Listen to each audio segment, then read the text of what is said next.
Let's see, where should I start? I started making pots in high school. I'm 41. I graduated in 2000.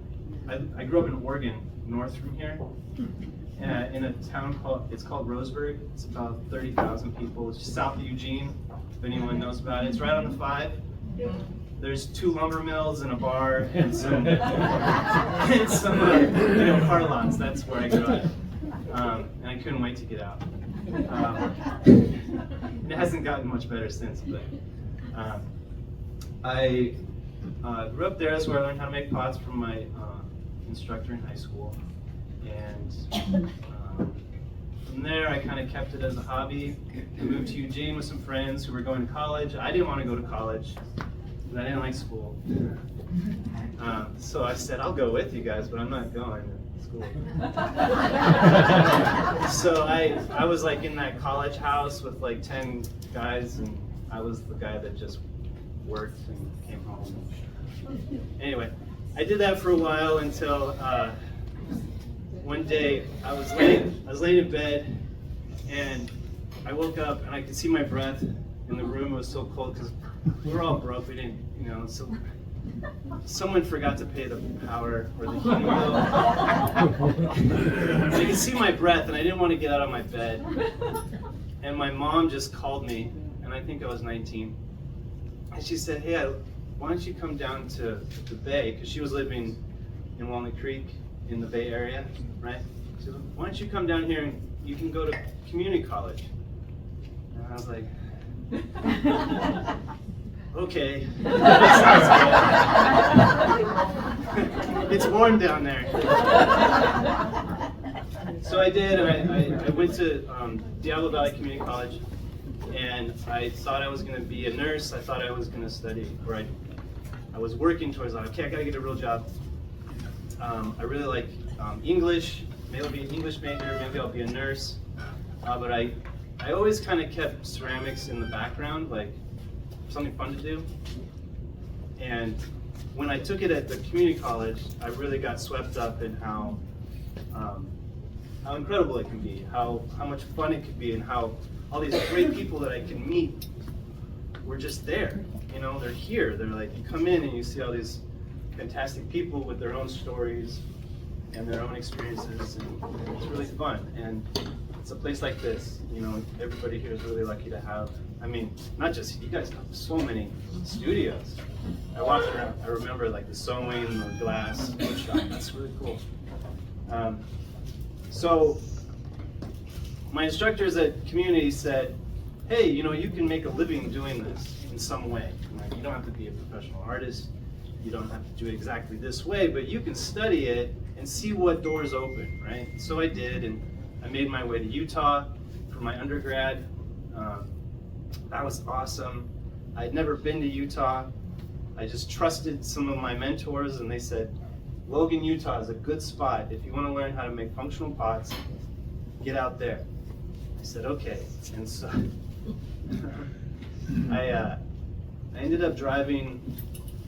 I ended up driving to Utah the weekend before classes started. I didn't know where I was going to stay. I didn't know anybody, but I knew they had the ceramic program, so that's where I went first. I just drove straight there, and I met somebody, and then I met somebody else, and then I had a place to stay for the weekend, and then I found and it just piled, because everybody that does clay knows we're all kind of in it together, because we're all struggling with the same compression cracks and warping and people breaking our stuff, and dusty, and it's heavy, so you just know you got buddies when you're making clay. And it's not just here. I got to travel to other countries and meet clay people, and they're the same. They just got a different language, but the one thing that's the same is our clay language. These guys from Korea came, and I was assisting their workshop, and they didn't speak any English. I didn't speak any Korean, but I could look at what they were doing, right? And they could look at me and go, ba, ba, ba, ba, ba, ba, ba. And I'd say, ba, be right back. I know exactly what you need. I come back, hand it to them, and they go, yeah. Then they'd ask the interpreter, they're like, they didn't know you could speak Korean. I don't. But I do speak clay, and that's what everybody here is learning how to do. You use it as a medium to learn how to communicate with each other, with yourself, and so it's really cool. I've experienced a lot of really interesting things and fun things, and met a lot of really wonderful people, and it eventually got me here today. So that's my build up in a nutshell. In there, I'm married. I have 2 small boys, 5 and 3, and they're awesome. Last time I was here, I wasn't married, or did I have children? So lots can change, right? So that's it. I'm gonna get some. Let's see.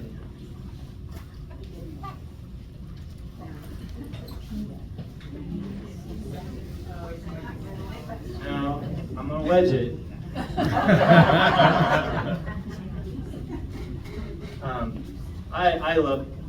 I really like wedging,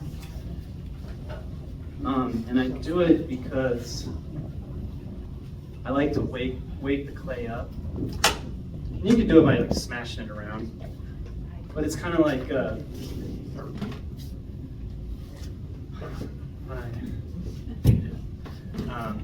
you know how things can settle, and then when you start moving it, it's called thixotropic. I think sometimes like things with flour in it can do that. Like you start moving it starts to get, maybe sand. Sand does this sometimes. It can look hard, and then the more you move it, the more fluid it gets. I think that's what happens with clay. So I kind of smack it up a little bit to get it warmed up.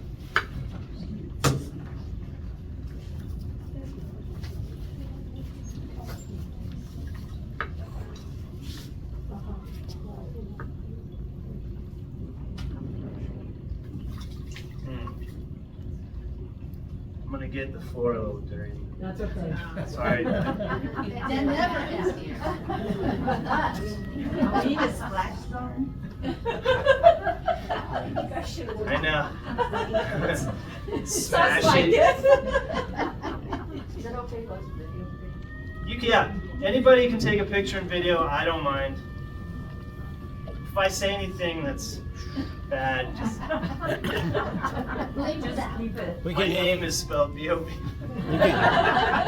We can edit it right out, don't worry. You look so familiar.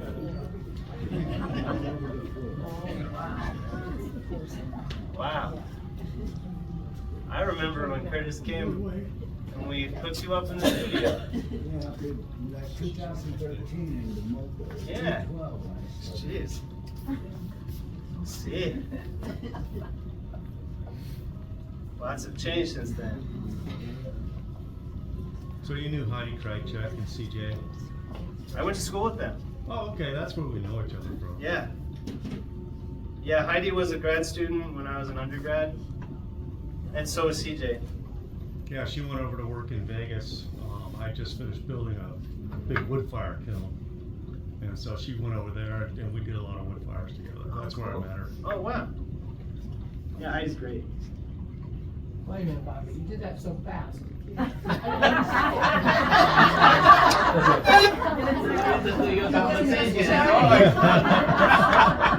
I'll do another one. What was that? Oh, there's a bubble. Oh. I didn't wedge it enough. How much does that weigh about? It's still there. About a pound. So we are just start learning how to do it. And I'm curious, when you first started, how long did it take you to get going? So, remember I said that I was in high school when I learned? So we had one pottery wheel in the classroom. One wheel? For the whole class? Well, no, it wasn't part of the class. It was someone had just given them a wheel. our ceramics class was like hand building all the time. So anyway, we had one wheel, and they only let the seniors use it. Which why can't I use it? I want to use it too. Oh, you gotta be a senior. Right.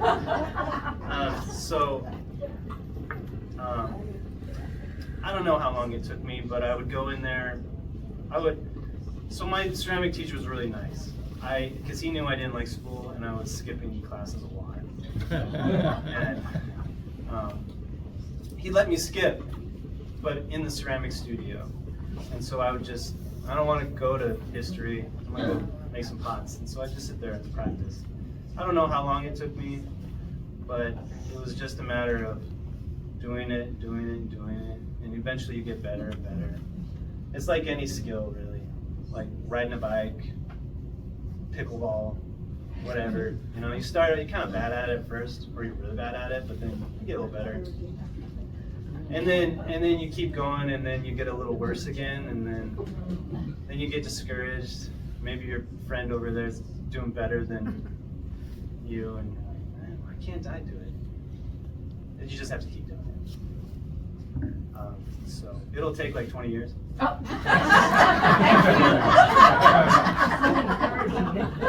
I'm joking. It won't. Just enjoy the, you know, that's what people always tell me about my kids. Oh, they're 3 and 4. Enjoy it. Enjoy the journey. I love my kids, but they're really challenging sometimes. So this can be really frustrating. I don't want to do it anymore. I want to give up. So it'll come. It'll come.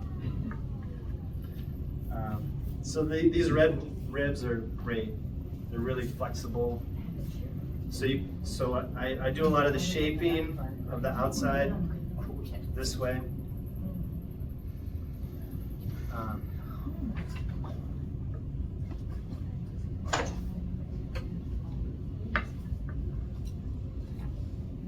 So I love the bottom of your mugs. Do you do most of that on the banding wheel, is what you're saying, on the bottom? You mean how there's like a foot? Yeah, it has a really nice foot, and then you carve it in. It's Yeah. really cool.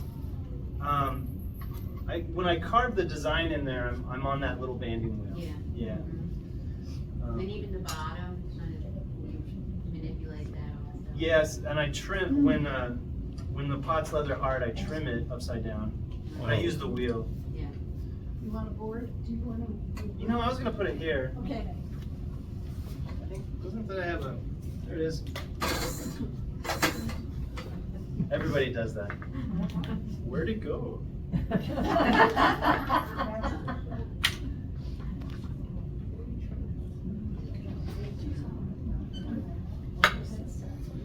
Okay, the only reason I could do that is because I didn't totally saturate the clay with water as I was throwing. Okay, because the more water you add, the sloppier and gooier and whatever is going to be. Thank you. It's the mom and me. Sure. Pop right out. Get that cup away from the edge. I'm using a splash pan and he hasn't dipped yet. I did, but it's right there. It'll get your the splash. it'll get your shoes eventually. You know, actually, I'll show you a trick. If you guys don't like splash pans, sometimes I use my splash pan like all the time. But I find in this kind of situation with people looking, you can see it. So you get your big sponge like this, get a little wet, and then just pinch it between your water and the edge. And then as it spins, the water will just catch right there.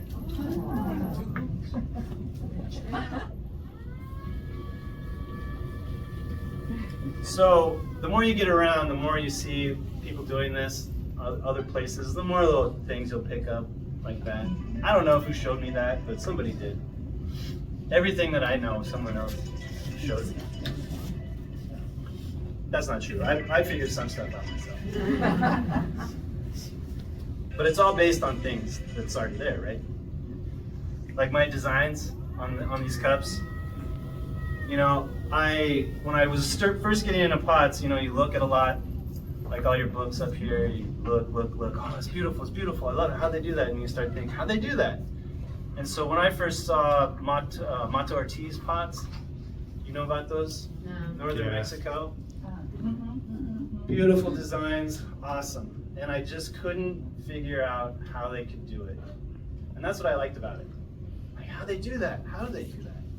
And so I was just obsessed. And I just kept drawing. I like to draw. And then I draw my pots. And eventually, you know, it's all leading from something.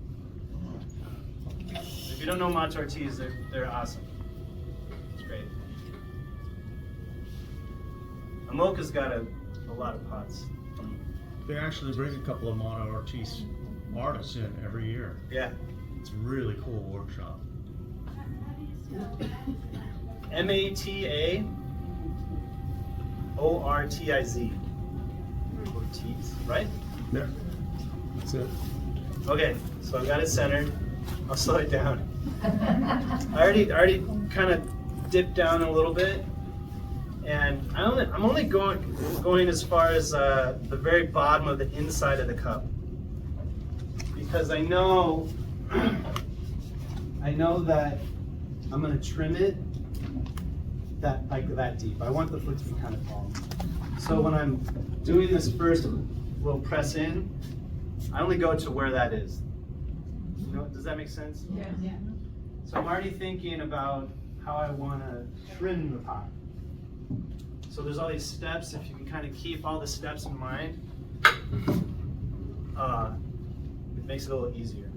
And then once you do it so many hundreds of times, that you don't have to think too much about it. So I've got the bottom established. I'm going to keep this hand kind of steady, and then squeeze and pull this clay up. I'm not really pulling. I know people get really caught on a lot of the language that we use when we try and describe to somebody how to do it for the first time. Oh, you pull it. What does that mean? Like, what do you mean pull it? Like, what? No, pulling it makes it go up. Why don't you just say make it go up? It's just how everyone says. I like to think of it as squeezing. But whenever you squeeze, right, you're pushing and applying pressure, and then wherever there's nothing to hold it back, that's where it goes. So if I've got this sort of wall and I push here, the clay is going to go up or it's going to go down, right? So because we already have the wheel head, if I push this way, it's going to go up. So that's my squeeze. I think pulling is when you use a lot of clay. That's when you're like, you can really grab onto it and actually pull it. But for small things like cups, squeeze it.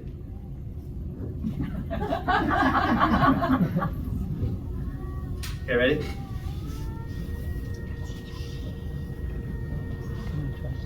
So there's one. Get a little wet again.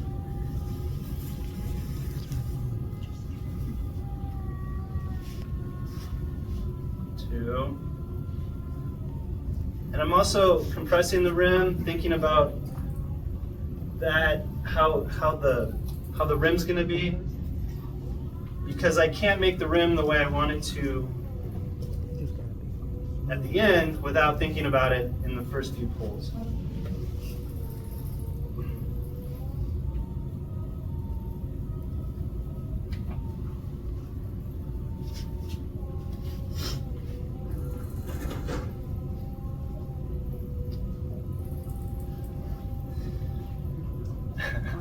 Might get a picture with you before I go. I'll send it to Heidi.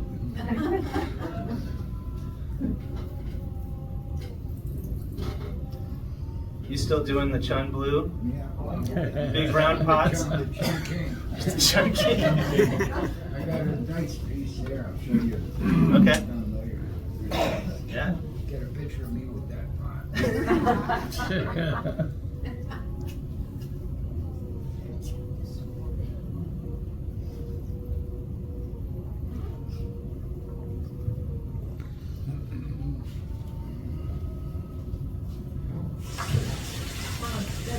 watching that you have one hand on your knee and you have that hand bracing you when you use the rib. Oh yeah? What'd I do, like that? Yeah. Okay. That's a great observation. And there's a reason why I do that. Now look, if I were to try and do that just with this, you know, but here I am, I can do this, I got it on my leg, I can do this, and now this arm and this hand are like 10 times as steady and strong, right? Because I'm not centering like this, I'm centering like this. So if I can use my body in as many ways as I can for extra support, that's really good. That's what I did for my injury, because I have kind of tremors on my left side and instability. That's helped me so much. Good, even this, I'm on my leg here. I'm always bracing out of my leg or bracing off my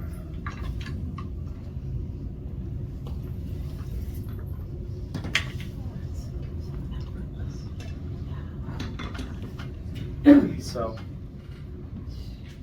we'll do another one.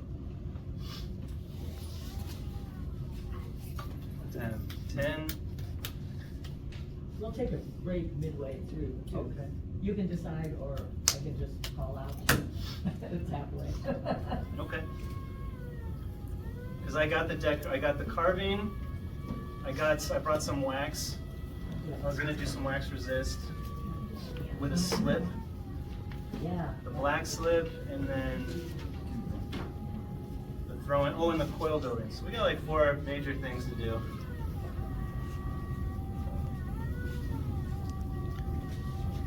I didn't wedge this enough. It's definitely not straight out of the bag. I think porcelain straight out of the bag is, you can get away with not wedging. Now, when you say you didn't wedge it enough, how can you tell? Is it? There's like a lump in there Oh, somewhere. I was gonna say because it's got uneven. There's like, texture. dun, dun, dun, dun. Right. And even when I'm putting that, what is this, the well, I'm stabilizing. I've got elbow on the leg, the hand, and then the finger. Then I'm going down. I'm not doing this. Yeah. Because then, and the other thing too is when you're doing all these moves, right? Your wheel is spinning. Give the wheel enough time to turn. Because if you do one move here, and if you start to do another move before it gets all the way around, it's going to be off. It'll start wobbling. So if you do one thing, let that wheel turn as you do the into the next. How cryptic. Does that make sense? I don't know if that makes sense. Yes. Sometimes I say a lot of things in my head. I don't really talk to people. I don't know how it sounds outside. But everybody's very nice here. You know, so. You're ready free today. What's that? You're ready free today. I am? Yeah, it is nice. It's nice to just come and play around. We also talk to ourselves. Yeah, everybody does, right? Just do it a little bit more. Yeah.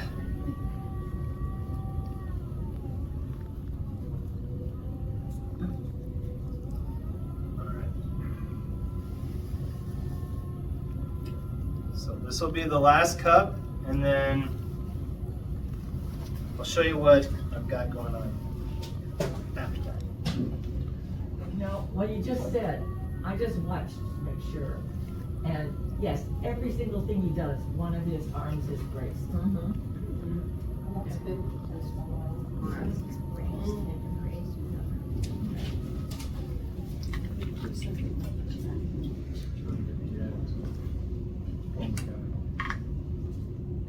I didn't bring it, but I use a little chamois. And my chamois is not a chamois, it's a piece of plastic.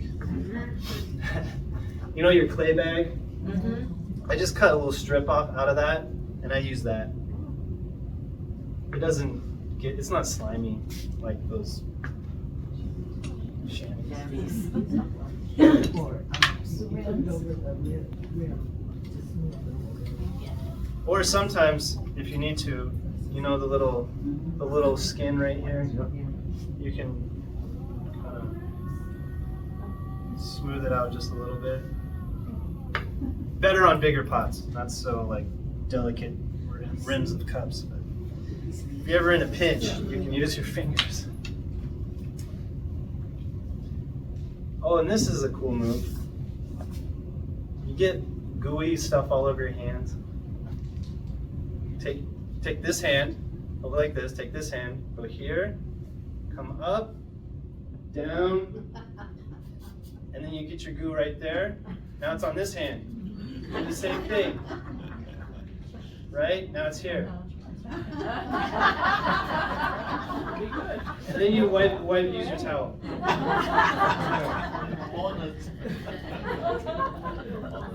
That changed my life. When I saw that, where was I?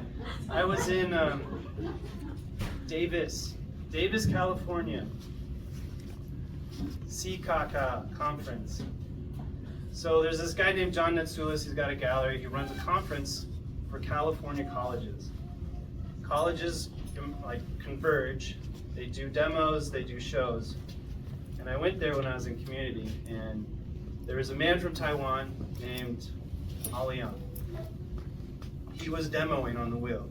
You know this artist?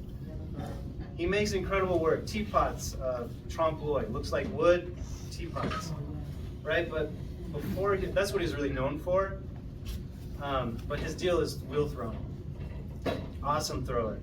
And so I was watching him, and he was making all this stuff really fast, and he just kept doing like this. He'd make something, boom. I said, "What is that?" He goes, "Get the stuff off your hands, right?" And because don't you get stuff all over your hands? Yeah. And then you can't touch your work. Then your towel gets saturated. Anyway, try it. I can even, maybe I'll try it when I make something larger. I can do that and go. I'll try it. I can shoot it into the bucket. Oh, I already cut that.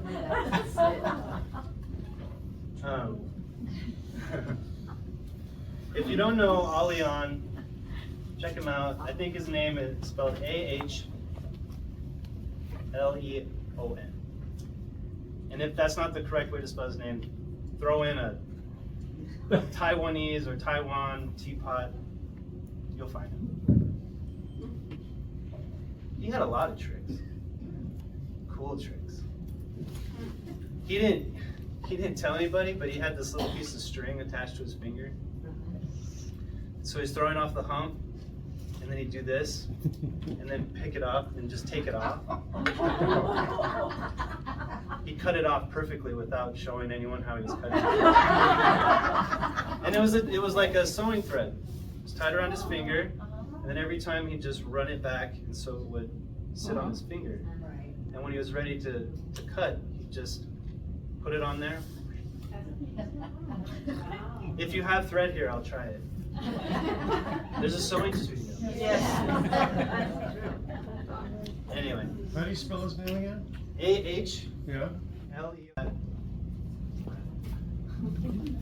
So this is one of those friends. I like, so one of the really fun things that I enjoy about clay is how soft it can be and how responsive it is. And how it can just kind of freeze. So these marks, you know, it can only happen in one stage of the process, right? When the clay is really soft. And so when that happens, it's really quick, it's fast, and there's only one shot. And you know what I mean? It's like, almost like, I don't know, action painting or something, or calligraphy, where you can see hesitation, you can see doubt, but in some ways, if it works, you can see it and say, wow, you know, there was a confident stroke, or that was deliberate and it worked perfectly, you know? I like those kind of things. There's a little bit of risk, well, there's a lot of risk, you can screw it up real fast. So it's fun when it works. And so I'm gonna do one of these and I'm gonna put some black on there and start carving it a little bit. Because I'm working on this style, maybe a little bit bigger, and then doing the patterns while I'm trying to kind of see the form, work the pattern with the form.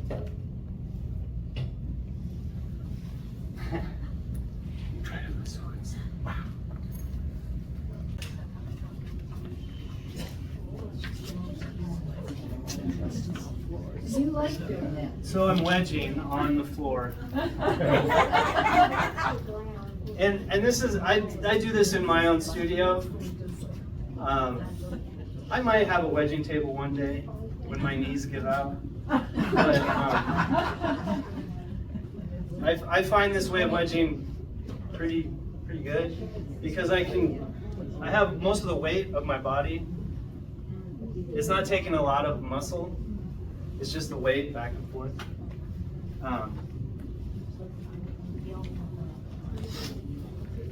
And then the floor is just concrete, right? It's a good surface. It's not going to stick if the clay's not. I mean, if the clay's not sloppy. It kind of gives up a little bit. So. Is the part on your back? No. Knees. I have a cushion that I use. They have to be a lot thicker.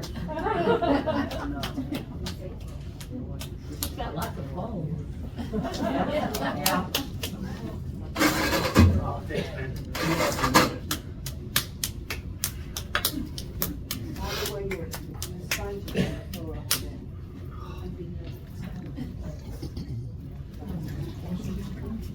Thank you. It's too tight.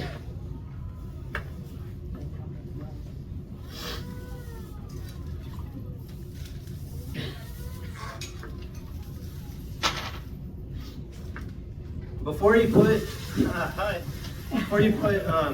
your clay on the wheel, get it dry. If it's wet, it might slip around. So I like to start when it's pretty dry.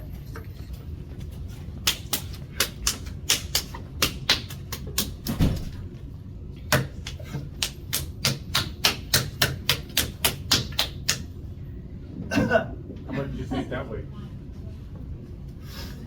Maybe about 5 pounds.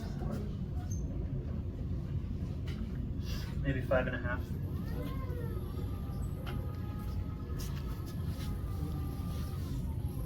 And so when I start wedging it into that cone shape, the clay's already this shape, right?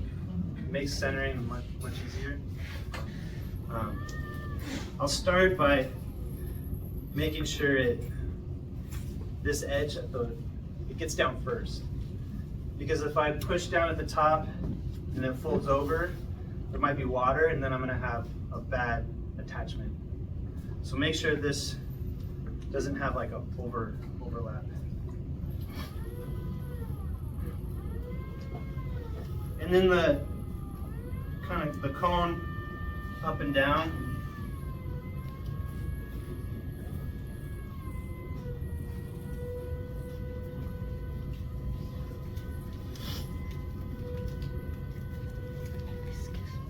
You know, Tom Coleman would say that because his mark making is so spontaneous and fast and perfect and just wonderful. Oh, watch out.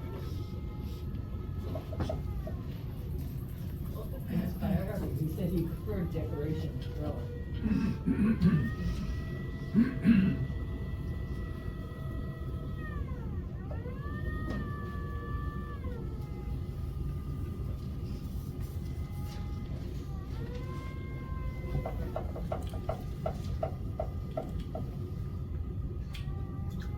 All right, we're gonna try and do something like that.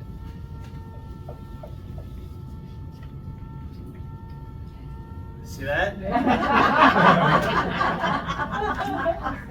This is good stuff to use. Look, normally I have two bowls. I've got one for water and then one for slip. Because as I add more slip to the water, you know what I mean? But that's okay. That's after like hours of time. It won't matter that much now. Where do you put your tools? Another tip. I have something here. I have something here.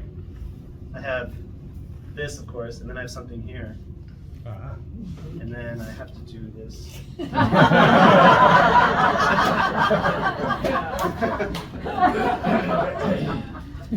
I've only kicked one pot. It was bad. And I didn't bring it, but I got one of those, they're like things you put under the bat so it doesn't wobble.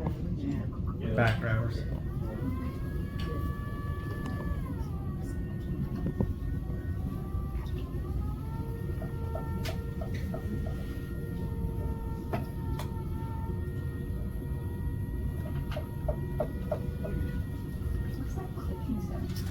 It's The holes in one a little bit. It's the bat itself clicking. You want a chamois? do a chamois for it. Yeah. Well,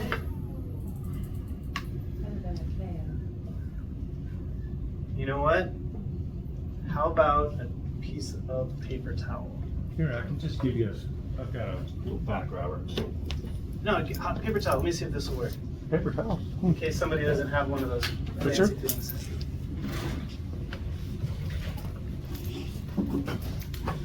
And then up front.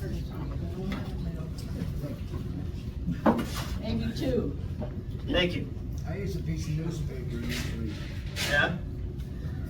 So it doesn't take much.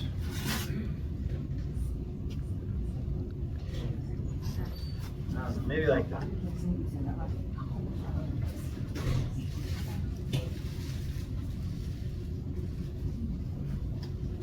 A lot of times we'll put clay on it. Oh yeah, that's a good way. Oh, where are you?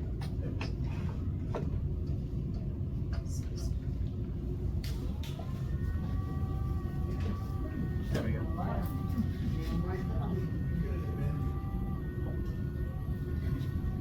It'll probably loosen up.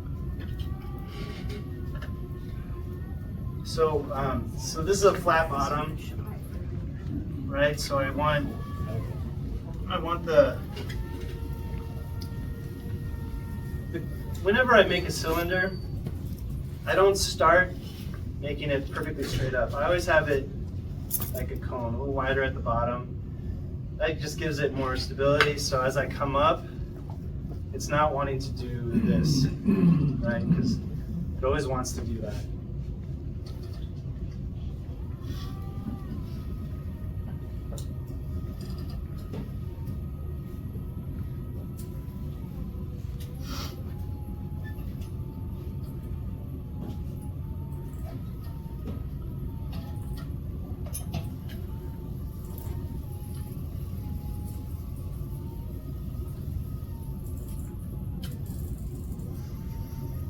Okay, I'm gonna squeeze, but then also this is more like a coin.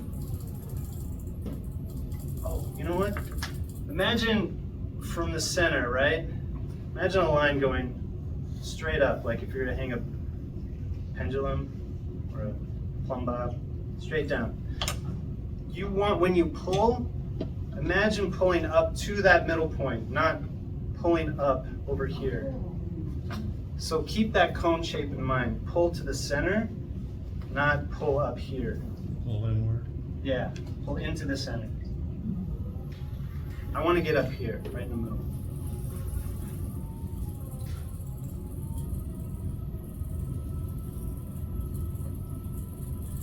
Because I can make it straight later, if that's what I want to do.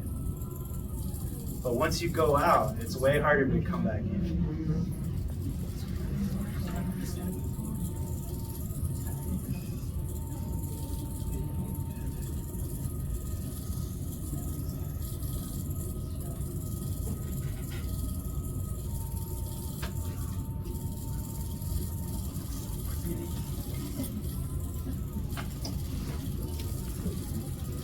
And then I like to keep coning it, have it come back in even more.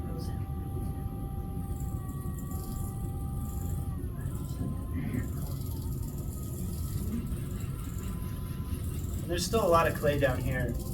So what I'm doing with this hand is I've got it in there, and I'm trying to hold it as steady as possible, one position. And that's where I'm squeezing this clay in. And now my finger is pushing right here, I'm pushing here. And that way I have a hunk of clay that I can now start to pull up or squeeze up. And this hand, it's not gonna come up right away, but it will. But I'm gonna first squeeze it up it and then just support. So I'm squeezing against my hand, and now I'm moving my hands up together.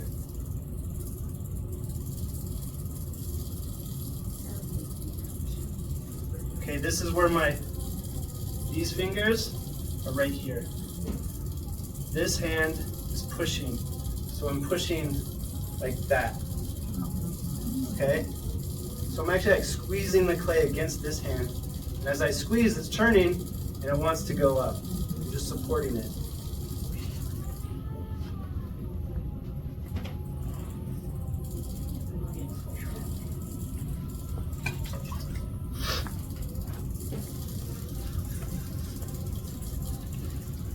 And just about there. I think I could pull it one more time, but for the last pull I like to have a cleaner surface, some of that slip off.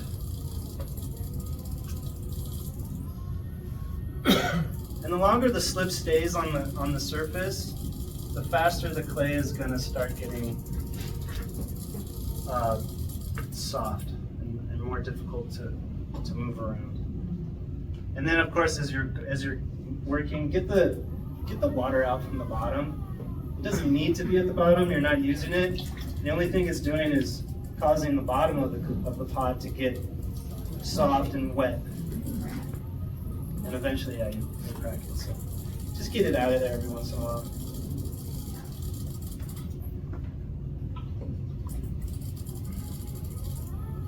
So now put water on it again.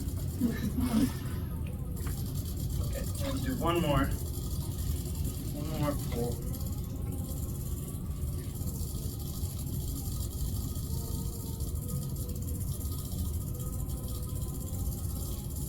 And I'm watching for the pot to start torquing too much. You see it at the bottom a little bit? Mm-hmm. So when you see that happening, there's a few things you can do. You can bring the pressure off and then keep going up. Or you can actually come back down. Because what's happening is the pot's twisting now. And so if you come down while it's still turning, it reverses it just a little bit and you can kind of work that torque back out. It's almost like rewinding. Or switch directions and go on the other side. If you're a master potter like Curtis. I can't switch. I've tried to throw this way, on this side, going the other way, I can't do it. It's I've like got some weird throwing going. I'm a lefty, so I started yeah? doing that in high school. And then I switched back over because everybody's doing it. Like being a glass blower. Yeah. You gotta use the bench the way it was made. I think it's hard for people to teach lefties. Mm-hmm. Because they're like, Yes. wait, I have to figure out how to do everything opposite if I want. Yeah. you know, what is it, like 11% of people are lefty? Is it that high? I thought it was 40. I want it to be 40. That's what they used to say. 60. I don't know. All right. Let's see what Goggle says. So what are we gonna do?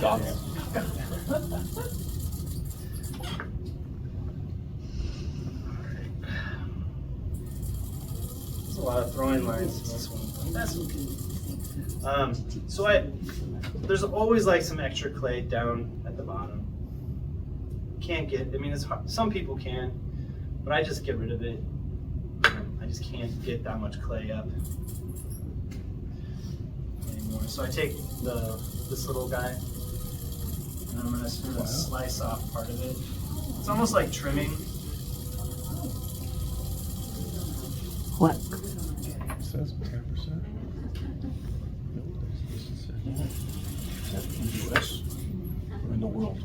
Doesn't say.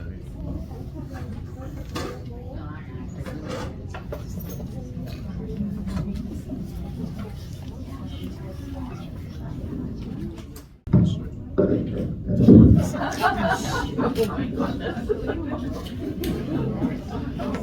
have a mental disorder. I'm seeing it too. I am just gonna cover everything in clay. Okay. All right, so I have this green mud tool. It's harder, it's stiffer. The red ones are too soft to really kind of get some of these lines out.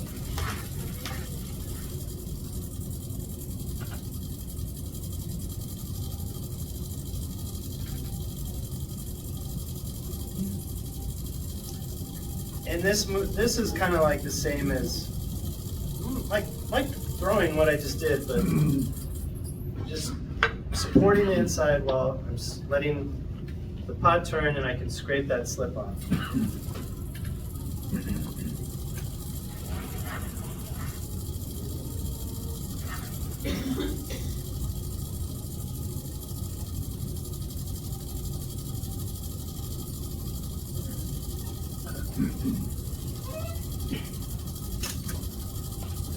We'll give this a little shoulder here.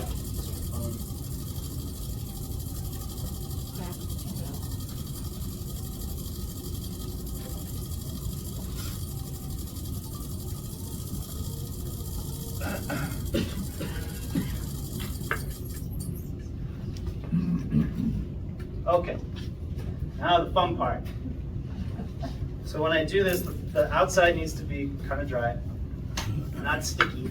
Or I guess it is kind of sticky, but it's definitely not slip. My hands have to be clean, and probably all the action will be seen from this side, so sorry over there. You'll see it when it comes around.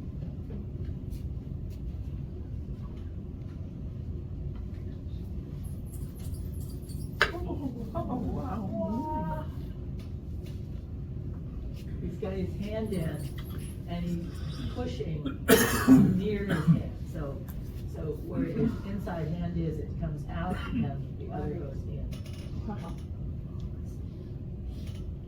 It's not moving.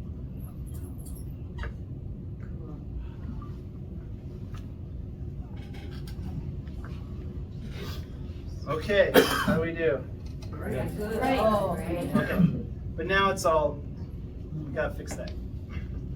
Because, I don't know. I think in some ways it's easier for people to accept symmetrical in ways. Even though right now it's like kind of weird anyway, but if you can help people feel a little bit more comfortable, if that's what you're going for. If you want to make someone feel uncomfortable, you can. And that's great, you know, like reactions of people, oh, how dare you do that? It's great. It's something that they can figure out, you know. Why are they having that reaction? What's inside them to have that reaction? But for me, when I make these pots, I like the ending or the beginning to be still symmetrical.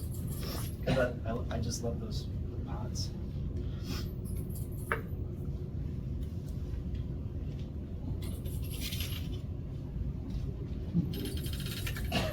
I think that's okay. Call that good.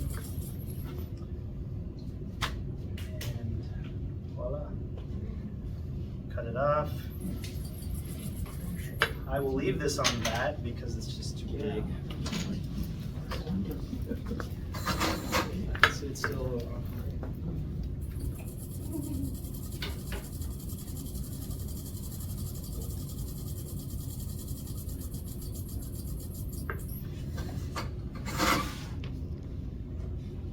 Okay. the carved ones. I'm gonna show you the black, what I do, and then some of the carving. There's not enough time to finish a whole up, because if I sit down and if I do something like this, it's about 2.5 hours. Oh, wow. So, if you ever wonder, that's how long it takes. So I have a mug that I made, and it's bone dry. So all the black painting is done when the piece is bone dry, and then all the sgraffito work is done when it's bone dry as well. And you can do sgraffito work and carve through a slip or a stain when the pot is leather hard, right? But to do that, you have to keep the pot that same consistency or that level of dryness. What I like about the bone dry and how I've kind of worked into this process is that I can start a piece and then I can just let it sit. I don't have to baby it or whatever. You don't have to cover it? I don't have to cover it. I can just let it sit there, almost like as if you're working on a painting or a drawing. You can work and then leave it. Go take a break, come back next week, whatever, look at it as you walk by. I do that a lot. My time's pretty limited, my studio time at home. So it's either, lately it's been later at night after my family goes to sleep, but sometimes it's very early in the morning.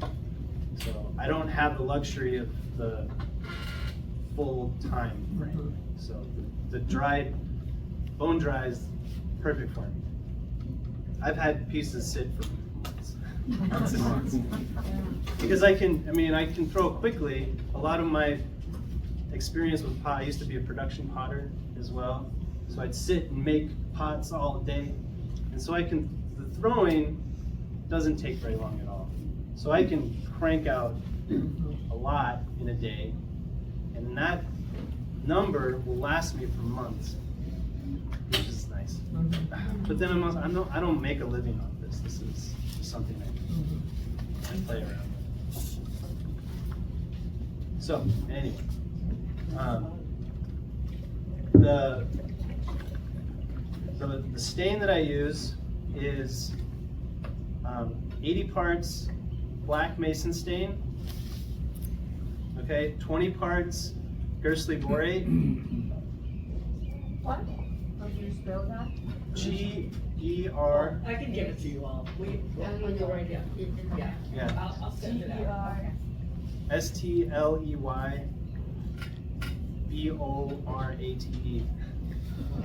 Gersley borate.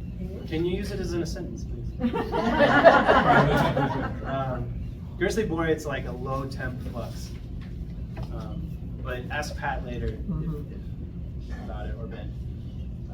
And then 10 parts clay. I use 10 parts of my porcelain. So if I'm trimming, I just save some of the trimming, let it dry out, and I weigh that out. So for something like this, I'd mix a 100-gram batch. So I weigh 80 grams of the stain, 20 of the Gersley borate, and 10 of this clay, and I'm getting black all over this. Anyway, so that's it.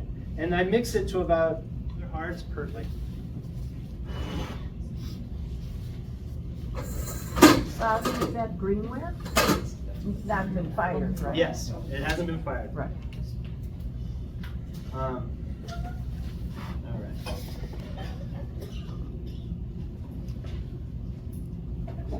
So at home I have this adjustable seat that goes up and down. And then my workbench is kind of high, so when I'm carving and working, I have it like right. I'm trying to be as like ergonomical as possible.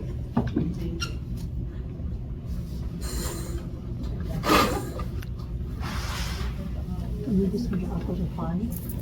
No, not fire. No, yeah, greenware.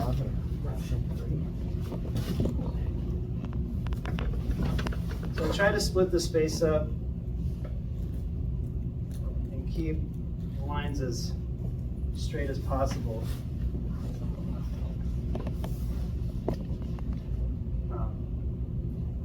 for painting it on, it's just like this.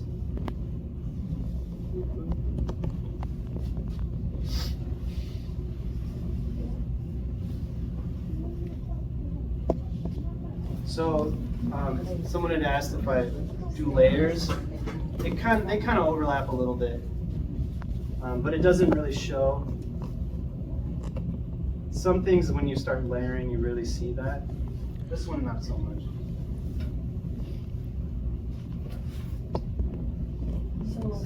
So the mixture has no water in It does have water. it. Oh, it does? Yeah. But you talk about 20 parts, Oh, or 80 parts, 20 parts. and, yeah, that would be the dry material. Only how the much- dry. How much water? Whatever you I've never actually weighed the water I add to that, but I would start small because you can't go backwards if you add too much water. Just eyeball. Huh? Half a cup and less. As you mix in, you just Yeah. add in. Mhm. Yeah. And I can see it when I brush. If it looks thin, just with one stroke, I'm like, oh, it's too much water. But if it's really thick, I know to add a little bit more. So a lot of things end up being by sight. So I don't have all the answers. I just a little bit, and then you got.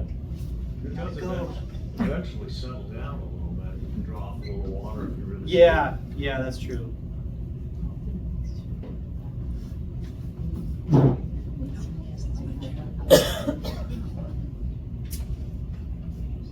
Oh, I don't remember. They don't have that many things on that site. Yeah. Oh, really? I mean, they have a lot of stuff, but they don't have like, it's not like trying to find something in art park. No, it's not. Oh. So, if I put this on here, this pot doesn't move, which is nice. Because I was just painting and I felt it would push.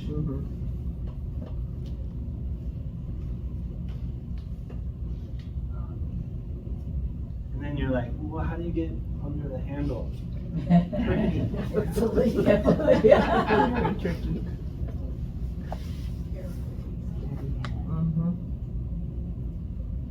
Yeah, steady hand and then a brush tip that can be flattened out. So I can get real close to that handle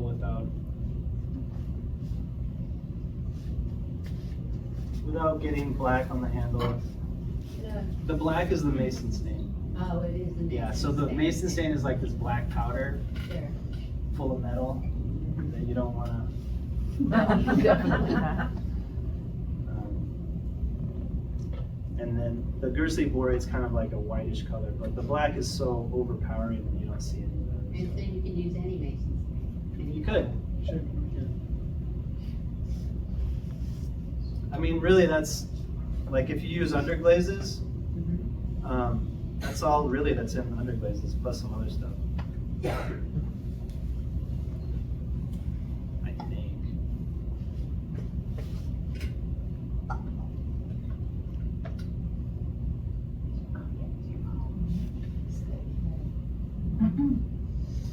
So if you drink too much coffee, That's right. Yes. No coffee. or if you get the shakes just because of your blood or your sugar levels, I can kind of feel it. Sometimes it's that will come out.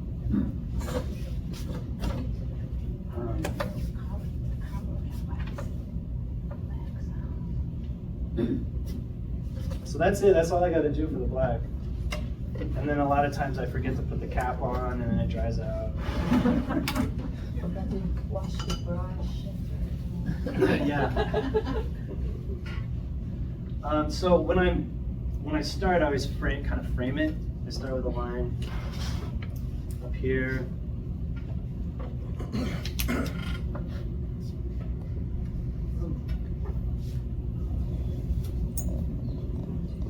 I've got my right hand braced on the bending wheel.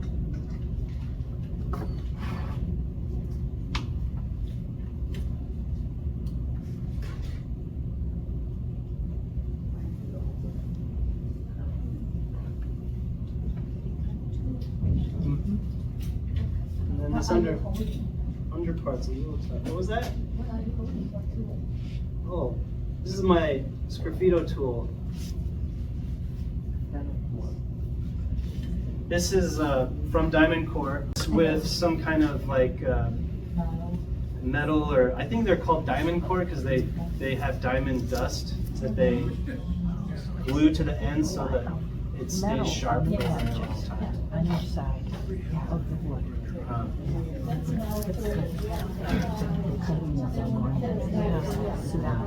And if you're into making your own sgraffito tools, before I found these, I would take a mechanical pencil and I would slide a sewing needle into it, and that needle would pop out the end, and I'd use that. A needle, yeah. So it was a lot finer than your pottery needle tool. So that was kind of fun for a while, but eventually it would wear down and just become like a nub. So these things last so much longer. So when you do that, is there a powder coming out? There is a little powder So coming you out. brush on Yeah. I don't brush it off. When I'm doing this in my studio, I have a vacuum. I have a shop vac next to me, and so every once in a while it builds up. I just suck it all up. Don't blow it, right? Yeah, I don't like to blow it.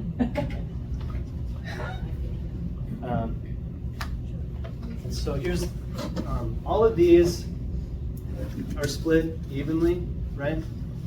And so that's where this one comes in. I used to do it I just eyeball it, but then I got this tool, and it has it's color coded to divide evenly in 5 parts, 6, 7, 8, 9, 10, 3s, and 4s. So I can put this on my piece, get it right in the middle, and know, let's say I want 8, I know where those marks are going to be, so I can follow the green line. And I'll just do a little dot on each green.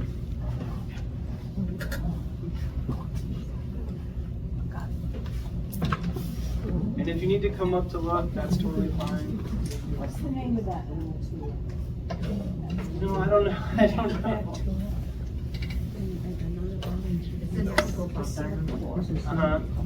And you know what's really fun is that this company sent me this stuff. I'm not an official sponsor, but they sent me these tools for free. So when I would go to workshops like this, I would spread the good word. Pretty smart. The guy's name is Bob. He said, "Hey, you want some free tools?" Like, yeah. I was gonna say no. I know. And how smart is that? DiamondCoreTools.com. There you go. I'm gonna send him a message about this. Maybe get a promo code. We'll mention your name too. Send a video. Yeah. The tool he's using. But the thing is, with this tool, I haven't needed to replace them for a couple of years. Yes. Which is good, because they're expensive. Yeah. And you haven't lost. You get what you pay for. I know. I have it.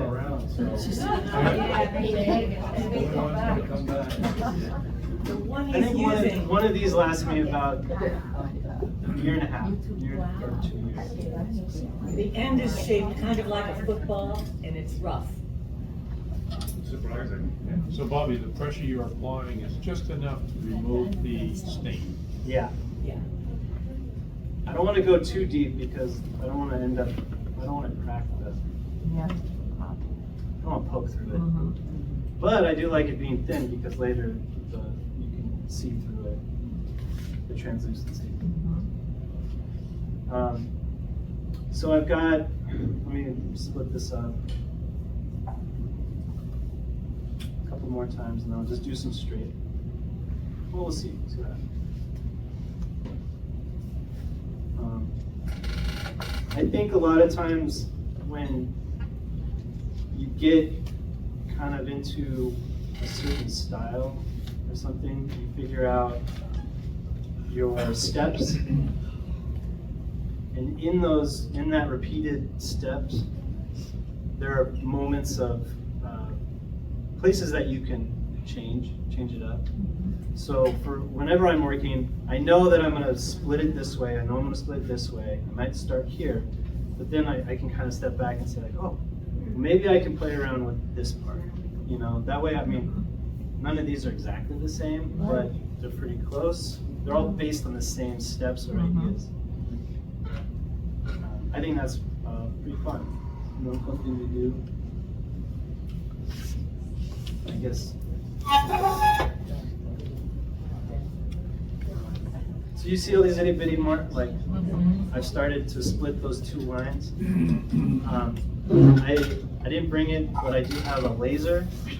I put on something, so if I like see this dot and this dot, I could take a laser pointer and find right where that is, and I can mark it, move it, mark it, and everywhere that horizontal laser lines up, it's actually a crosshair, so I know where it goes. When it gets really complicated, I use that thing. But for something just like this basic kind of pattern, I can kind of eyeball the center points.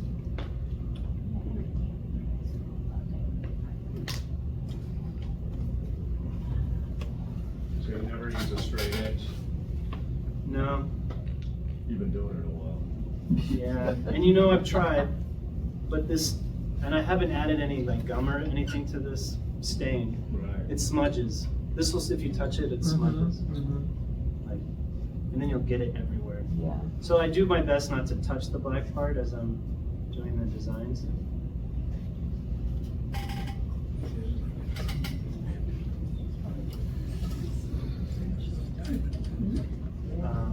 Okay, so we're getting now we've got a real grid pattern going, right?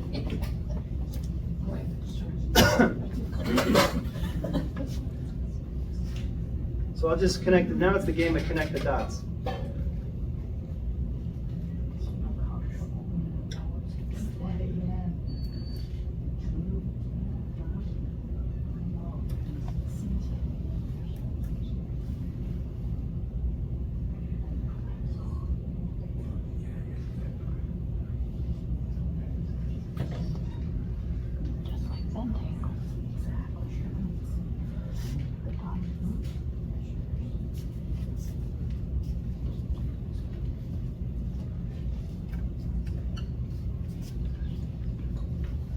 And the fun thing about splitting up the space evenly is that if you play around with black and white, it's always going to work out. Until you don't. Which I've definitely done before. I'm like, that one should be white. Why isn't it white? Why is it? It should be black. What's going on? And I'll realize that I skipped a line or I missed a dot. And there are ways that I can fix it a little bit. Like if I definitely do like stray, the line will go one weird way. But so I now have a white line, but I can take the black stain and fill that little white in, and it hides it pretty well. If you really get in there, you could probably find some mistakes. But this one, Yeah. a lot of way more dots in here. Dots, yeah. Because the more dots you have, the more dots you have, if you go diagonally, one, like down one, over one, it'll be a spiral on the pie. So maybe here, let's do. It's okay, you don't have to do that. Oh, the spiral? You don't have to do this spiral now. Oh, no. Don't worry about it. That one would take way too much. I'm going to try and do a long.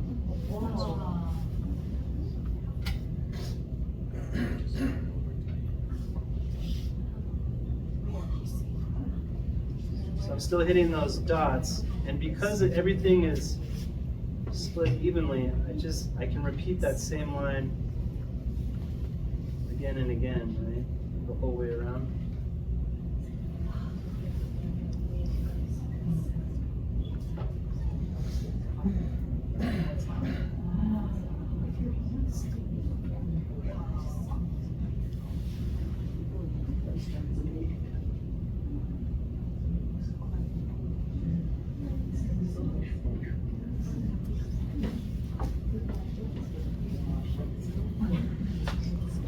once again, you get that extra steadiness by bracing it against the bending wheel.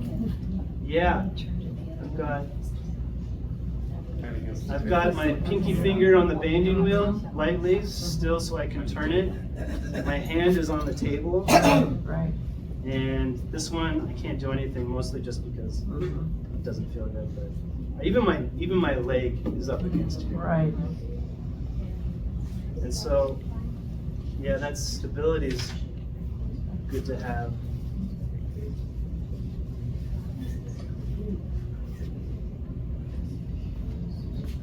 The hardest part is under the handle.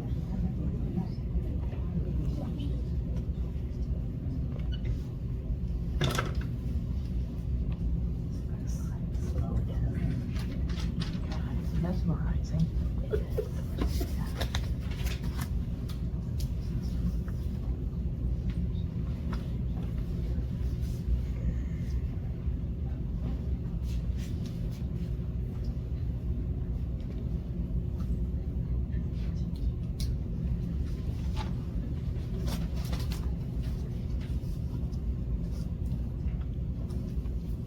Okay, so I got 3 lines up here left, 3 dots. All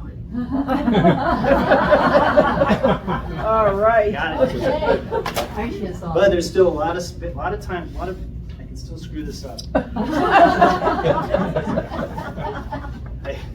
There's so many places you can mess things up. You know, it's so stressful.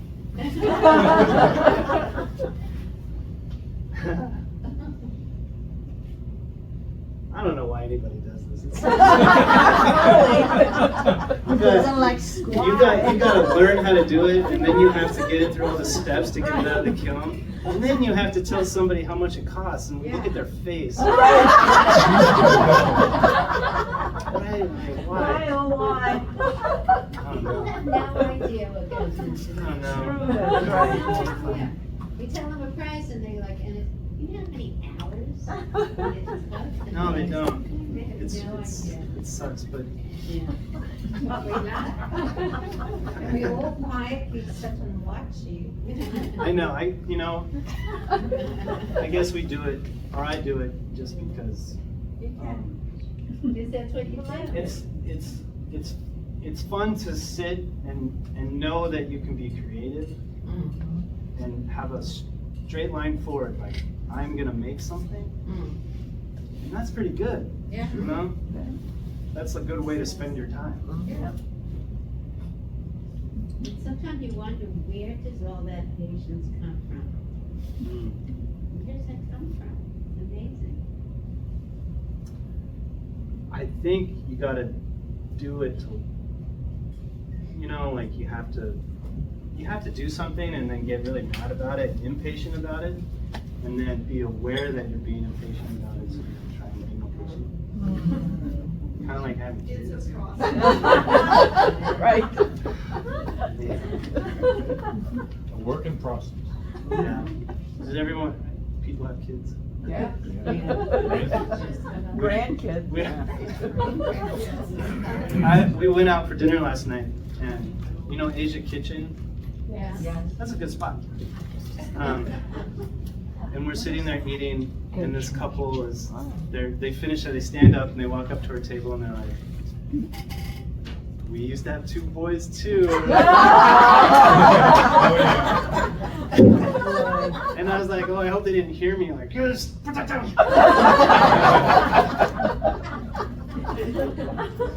It was cool. You know, They understand when you go. yeah. I'm learning how to be patient. Pottery's taught me a lot. Clay has taught me a lot how to be patient. You know, I used to fire wood kilns back in school and after school, and those were long nights, a lot of hard work, little sleep. And when I had kids, I was like, oh, I remember this feeling. Kind of like at the wood kiln. Right. You're exhausted. Many things could go wrong very suddenly. Yeah. So there's the Nice. there's the ear Very pattern. nice. And when I start doing this, it's like this. Yeah. It's like drawing. Just scratch it out.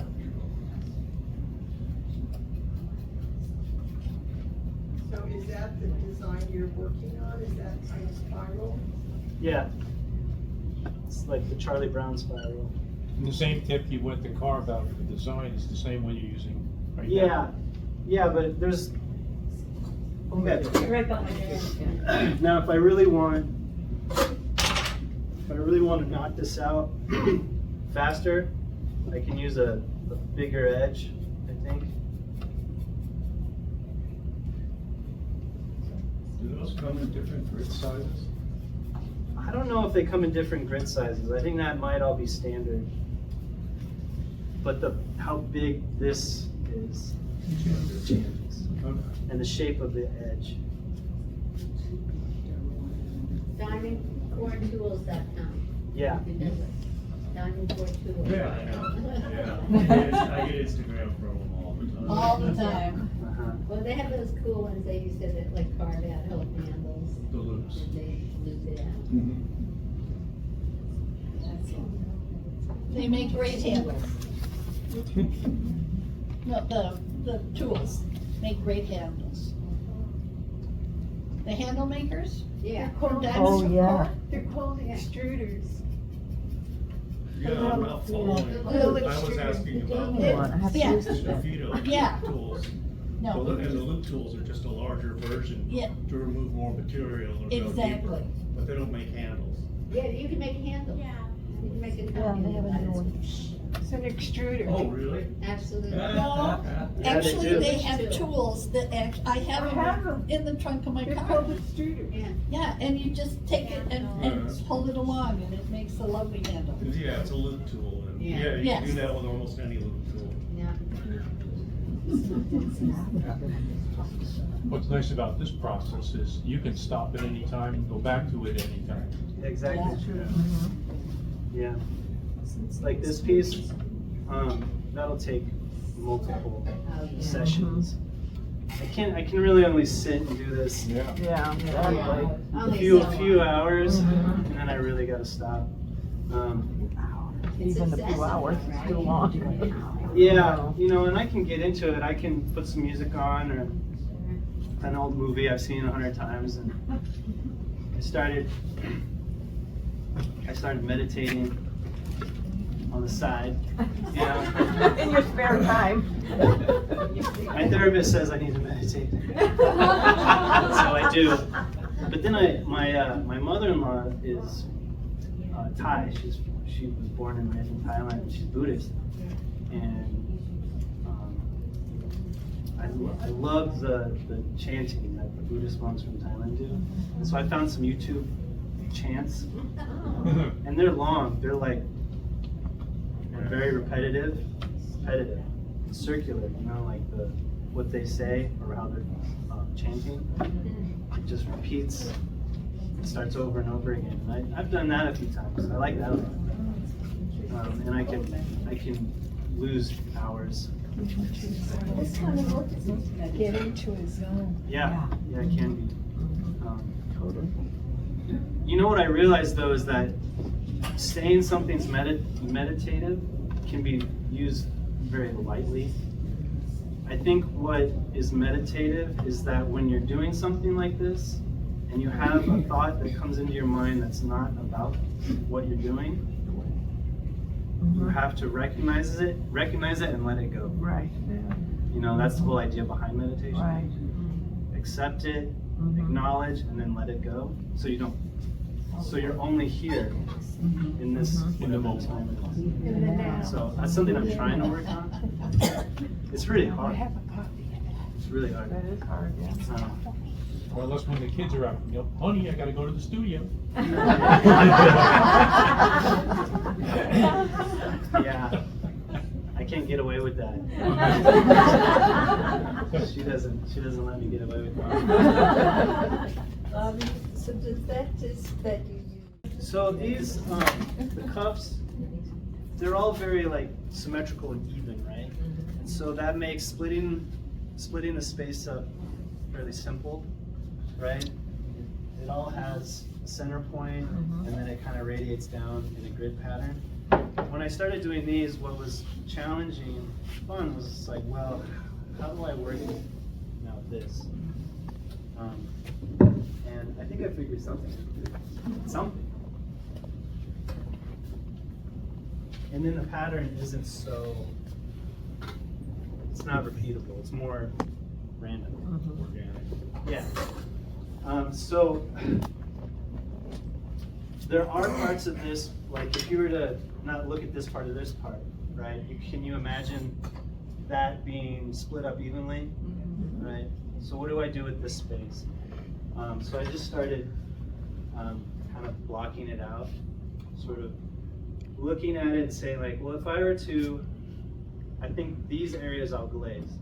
These other areas I want the black and the carbon. So I can take a pencil and say, okay, maybe this can be, okay, so right about in here.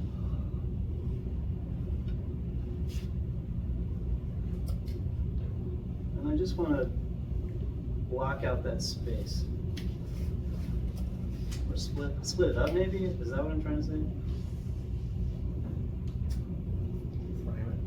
Frame it. Is there some reason you're using a carpentry pencil? It's the only one I could find this morning. I was in my studio, I'm like, where are my pencils? Yeah. No, I am so, you know what, I'm so disorganized sometimes in my studio. My studio is my garage, so it's like a hedge that keeps growing. It just gets filled with things, and then I have to dig it out. Yeah. Like bikes and laundry and pottery and yeah, strollers, car seats. Bobby, how did you glaze the cups? I took some wax resist, so bisque fired, right? And then I waxed with a brush just like this. I just waxed that edge. And then I waxed everything that was black and white. And then from there I poured the glaze in, dumped it out, and then I probably held it onto here and dipped like this, and then sponged off any dots that were left. Okay. Same thing with the handle, you just sideways.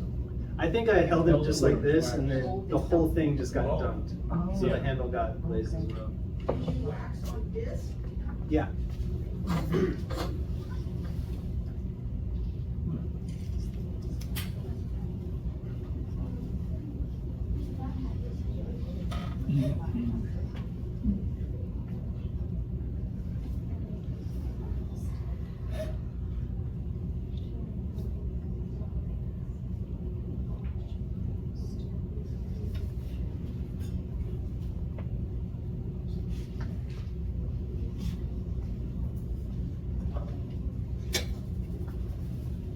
Okay. So I'm gonna leave these areas nothing, but then I will take the black and paint in here.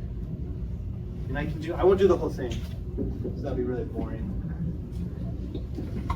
Ah, you want to see the whole thing, right? For sure. Feel my pain. We're not going yet. Picture of it though. Yeah. It might take me a while. Bobby, you always use this size pen brush? Yeah. Yeah. I've used this same brush for years. Okay.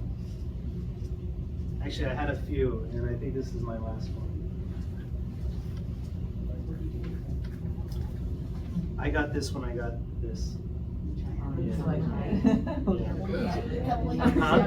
I gotta go back, yeah. I know, I gotta go back. But you can get brushes like this pretty much anywhere.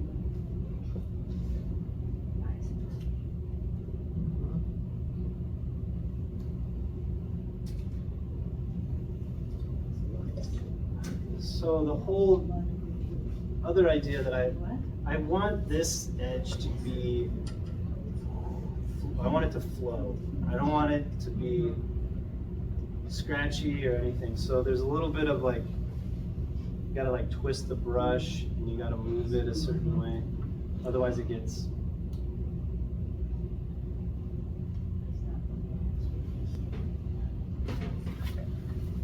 And because it's the black, I can go over it. I can kind of fudge it up a little bit, and then come back. Just if that top line matches pretty good.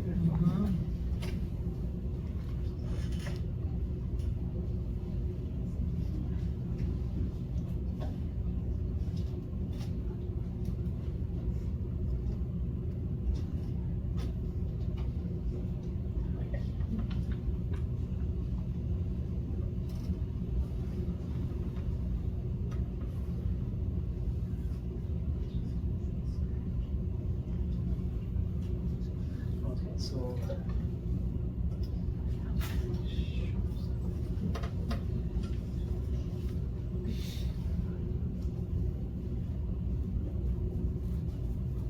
the bottom area I can kind of fix up later. I'm not too worried about getting it underneath.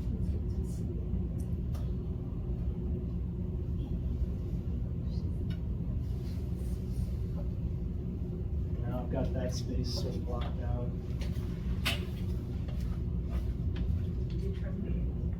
No, I didn't. It's just flat. So I'll just fill this space in and show you what kind of design will end up being the whole thing. Is it gonna be geometric like your cups? No, it's a lot of straight lines. Almost like fiber, looks like fiber, or like muscle tissue, or when you're in a plane and you're looking down and you see all the rows of corn or something.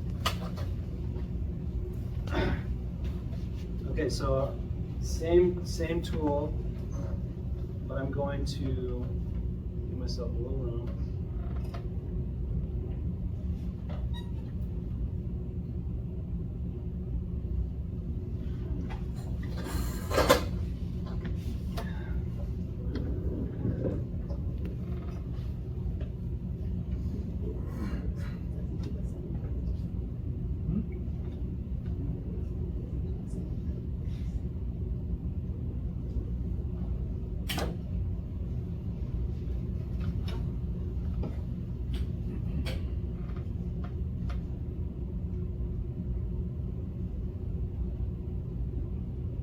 Remember to breathe. Yeah.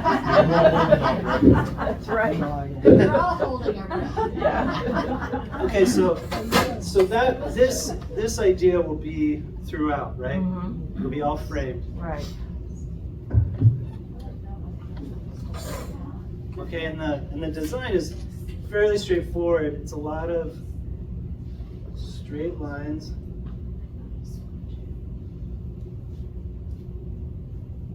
And I get as close, not as close as I can, but I want it to be, the white to be about the same as the black.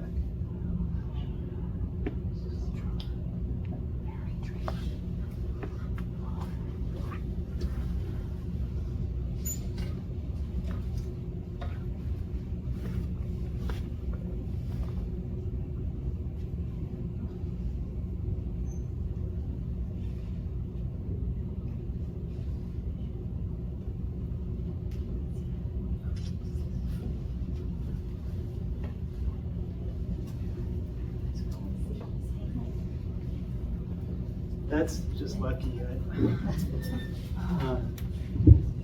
So it's not just the same. I'll kind of take those lines and kind of make them go different directions.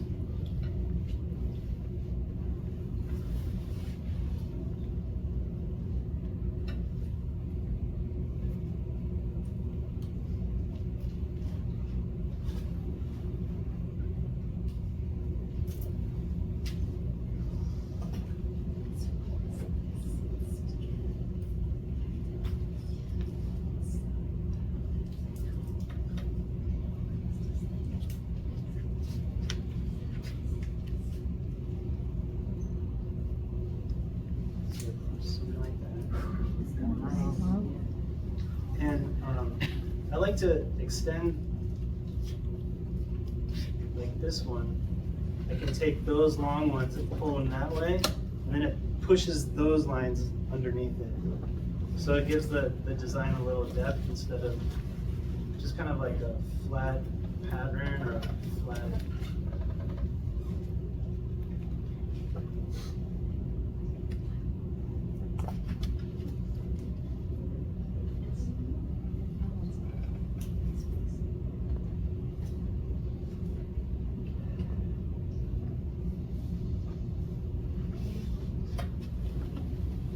Okay. So imagine that times 10 hours. Yeah.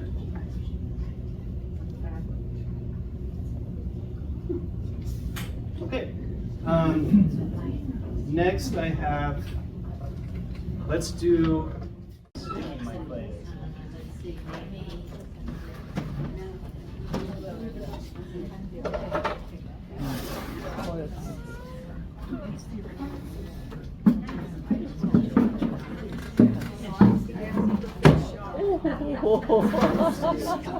Don't worry, I'm not going to use all of it. How long did it take you to make that? I keep my clay that I'm using in buckets. And these buckets have lids that lock. It's pretty convenient.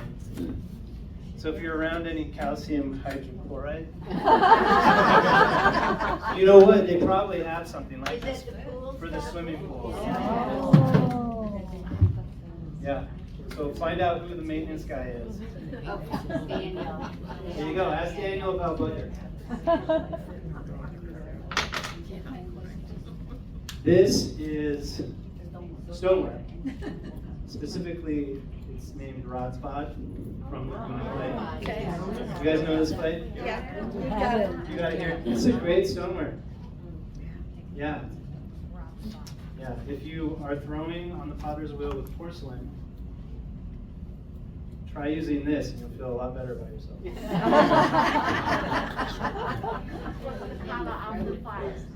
It's like a toasted brown with speckles. You want to feel some? I like throwing with this stuff because it makes me feel good. Okay, let's see. What am I going to do? I'm going to wedge it. Yeah, I'll wedge it up here.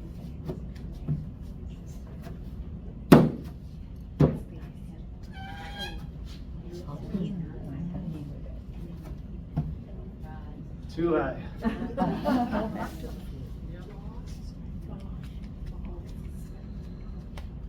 It's called Rod's Bod.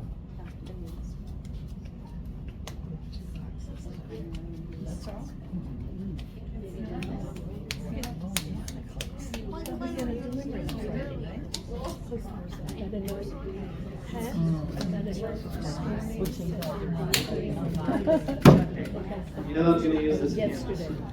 the note, you know, they came out here on the Okay, what should we make? How about just something like that? Okay. Works for me. Okay, so I'm going to start, so where you always start at the bottom, work your way up. So let's make a base. Now, you don't always need a slab roller to make a slab. We just mentioned. You see what I'm doing? Stretch.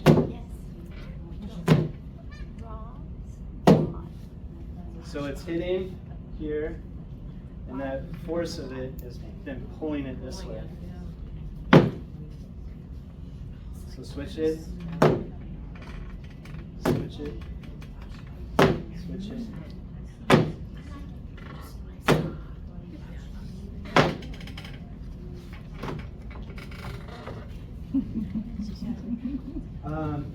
Like the pottery wheel, compression's important, No. Oh, my ribs. They're over here.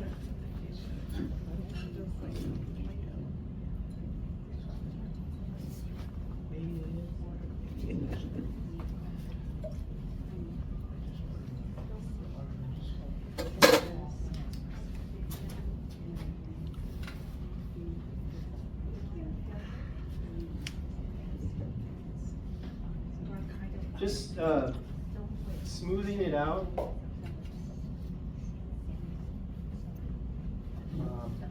What that does is it takes, because on the surface level, the clay is sticking up very, if you get a microscope up, so it's sticking up, right? Clay is made up of particles, like little flat plates. And so if they're doing this, and you then smooth it so they're all flat, that compression is usually enough to kind of keep you from cracking. Like telling that surface it's all locked together, it's harder to crack. And then you do it on the other side, even better.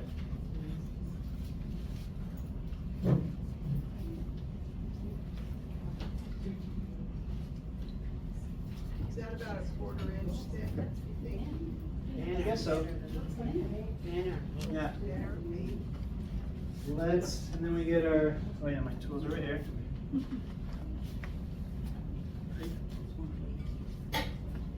Let's just do a,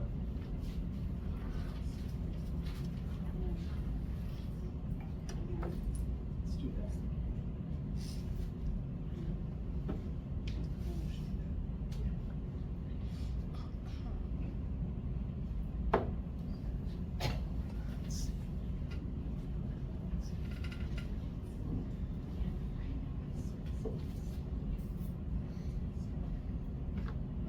Here's the base. I'm gonna coil, whoop, and make a coil pile. But I first need coils. So I'll put this here.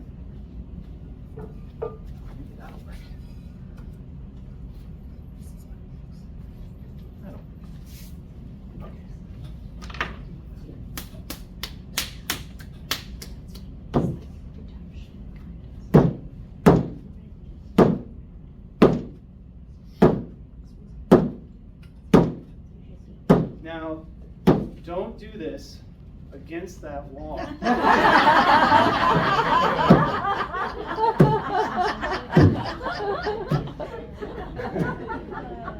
I hear someone's gonna make a sign. Okay, so I've got this like so, right? Now what I'm gonna do is I'm gonna stretch it. Everyone's, the coil's round though. You'll get through. So throwing it again like I did that slab, but I'm rolling it and then going back the other way. Okay.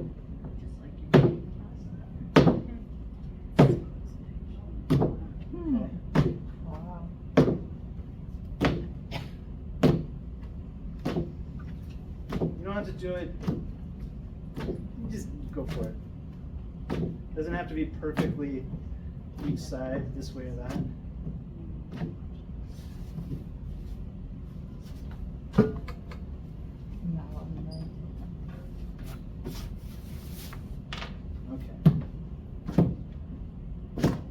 Okay, here's the fun part. We're going to turn it into like a corkscrew. So I'm going to push the coil that way. I'm going to pull the coil this way. Okay? You don't want it sticky. Okay?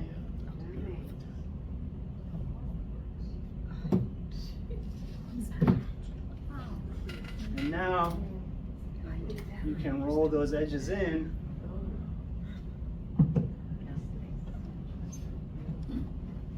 And I'm starting from the inside or the middle. I'm using as much as I can, and then coming out to the edges. And this will give, if you have enough room, you can make it really long. What I'll do is I'll just pinch one off there. And if it's, you ever rolled coils and it kind of goes flat, flat, flat, flat? Mm-hmm. You just, here. It's all flat. Just do that twist. Okay, turn it into a, you know, like a screw. And then roll it again.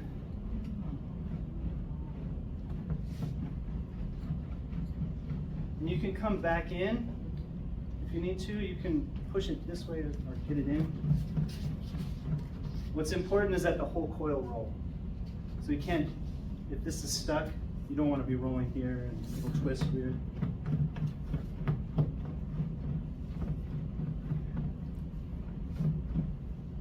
If you need to, you can come up, push one edge down.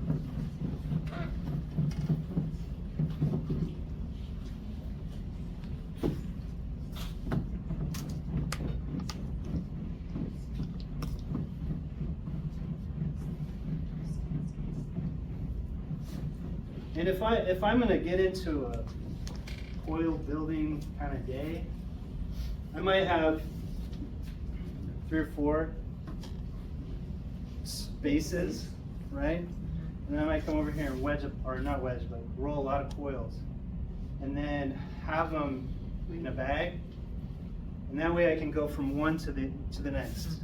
And so by the time I'm on my 4th one, the first one's set up enough where then I can just go back, coil, coil, coil. These are drying, coil, back again, and then by the end of, 5 hours, you got 4 finished.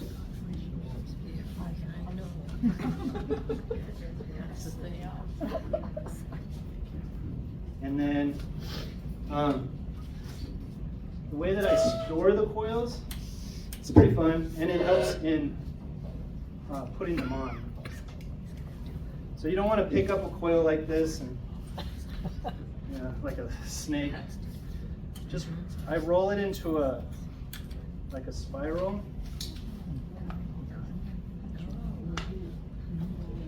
And then I can move it. I'll have a bag set up, I put it in the bag, roll more.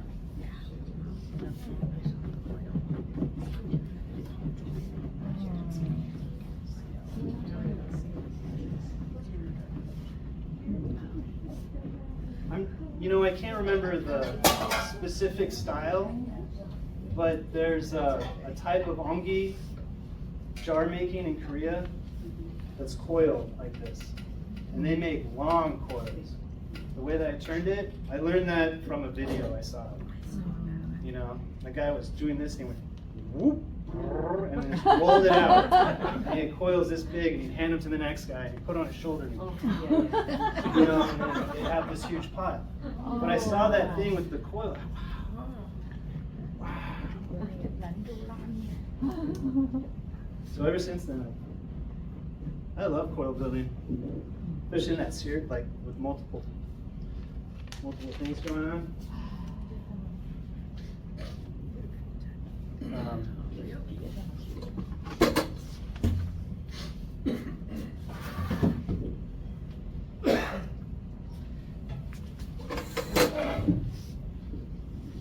Now, if you're quick enough, you don't have to really worry about scoring and slipping because the clay is still pretty soft enough.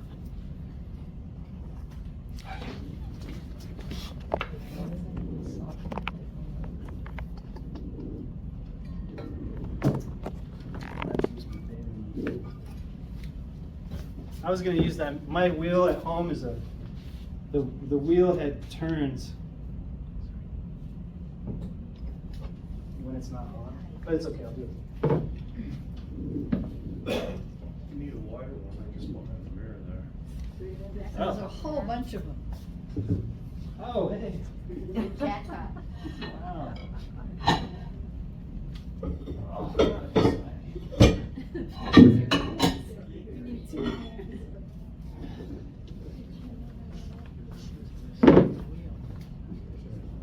Okay.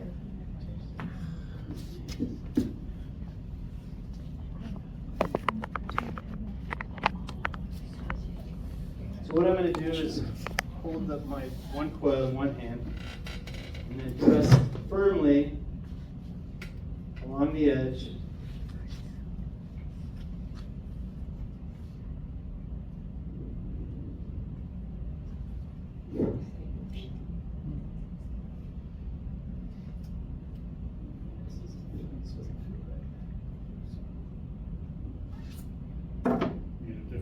canvas? The sticky Maybe like a, that you you- have a piece of newspaper. That way it won't totally stick to this. I don't know. Oh, we have any small canvas. Thank you.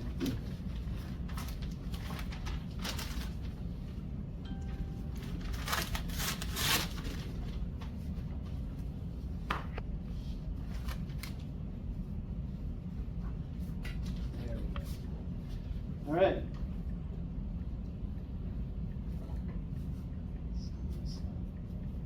Maybe I do want it to stick. We're not gonna keep this in there. All right, there we go.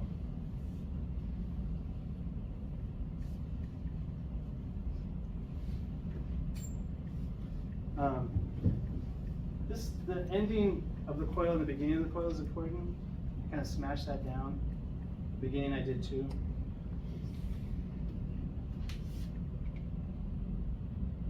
Right there. And we're just gonna pinch this up.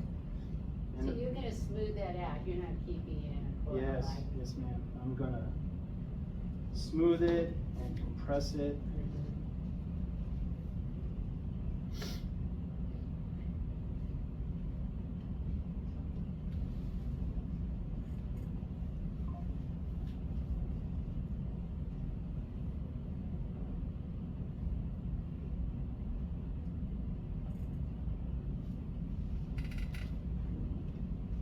Quite the different song, huh? So I'm taking these coils on the inside and just, the coils are my fingers, I'm just rubbing that down.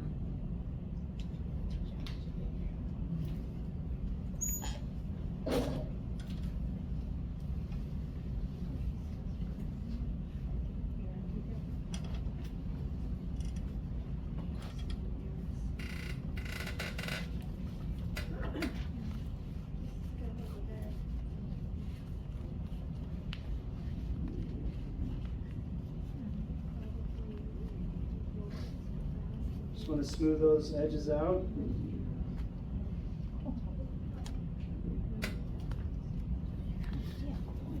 Okay.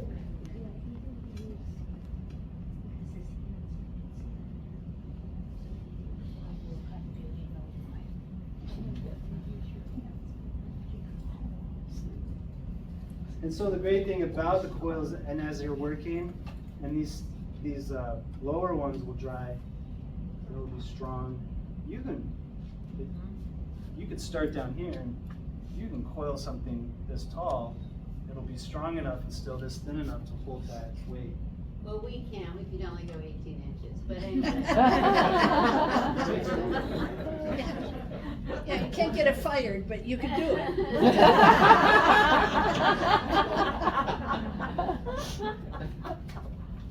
Well, come take a class at Saddleback. Okay. I think the tallest you can fire at Saddleback is like 30 feet? I don't know. Let's see. The height of a hill. From the wheelhead, probably that Oh. tall. There are places you could go. There's like people around have firing services. Yeah, You know? I just saw custom made ceramics with their fire. Probably the best value would be going up to a mocha. Oh, to a mocha. Yeah, and then the sky's the limit. Yeah. People are doing oversized bus, 7 feet tall. Oh. I got some big kills there. Yeah. It is amazing on Instagram when you watch these huge kilns, you know, they're rolling, and it's like 7-foot pots in it. But you guys do have to remember, you can make sectional pieces That's true. and assemble them later. Oh, And you yeah. get beautiful sculptures. Up in Pomona. It's about 40 minutes from here, if you're lucky.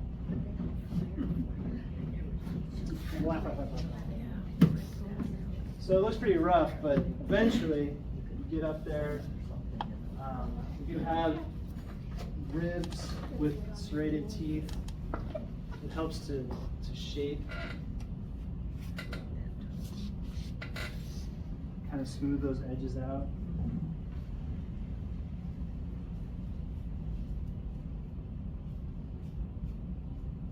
Then you come in with a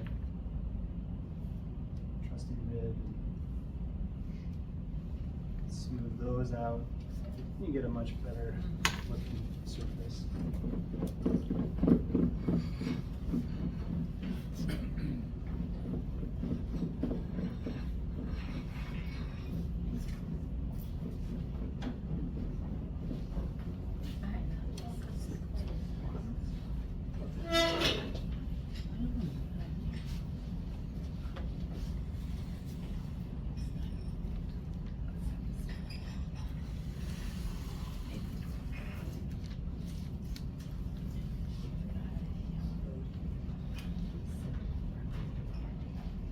If you're gonna do a coil pot, banding wheels will really help you out.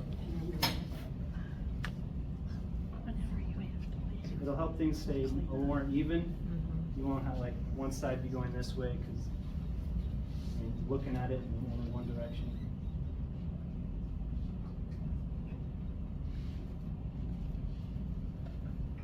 Okay? Would you like to see more coils? Yes. Yes. I wanna. Let's do some wax. Okay.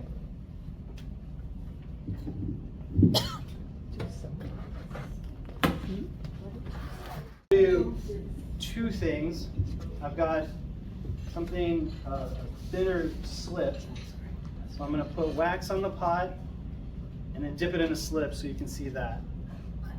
And then what I want to do is I want to take one. These are bisque fired. I want to put one in some glaze, and then I'm going to wax the glaze and show you. Oh, shit. I'm going to show you something about that. Okay.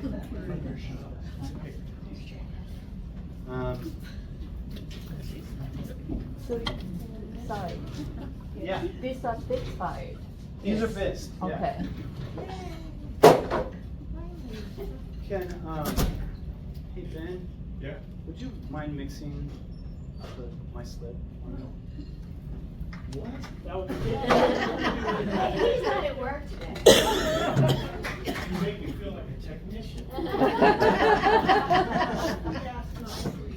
Use a mixer or just mix it by hand? A mixer or just stuff. Toilet brush. I don't know, whatever. Toilet brush. No.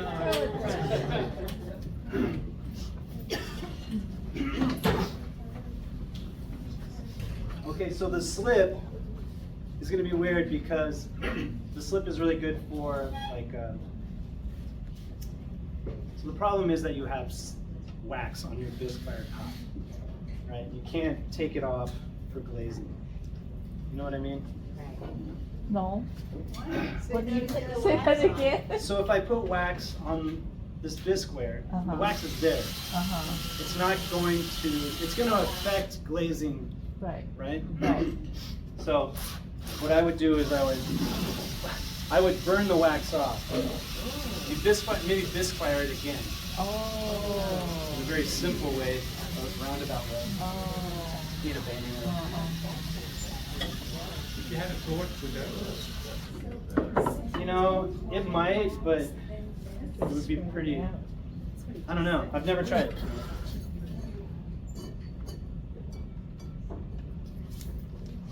All right. What can we do? Let's give it. Did the wax come blue, or did you add something to it? I added some food coloring. Okay. Yeah. Oh, so you can bring it across. So you can see it. Right. Oh, let's see.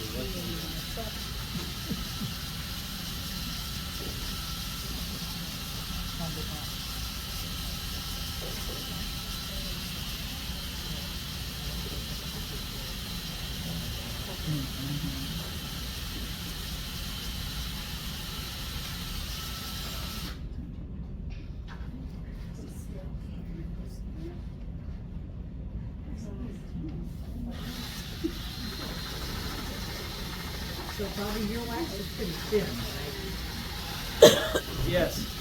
Because I think some of our wax gets dried out and it's sticking hard. So, yeah, you can just add some water to it to thin it out. I do. I add water to it. I take a bit of the wax how it comes, and then I add about the same amount, so half and half water and wax. It brushes easier.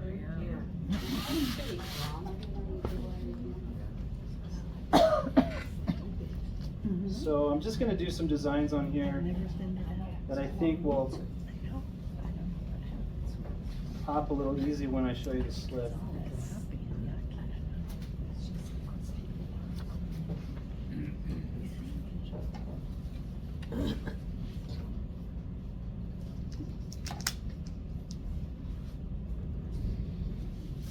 I have another request. Would you take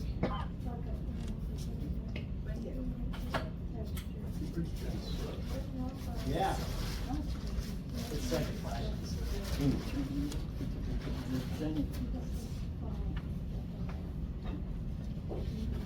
glaze this? Sure. Yep.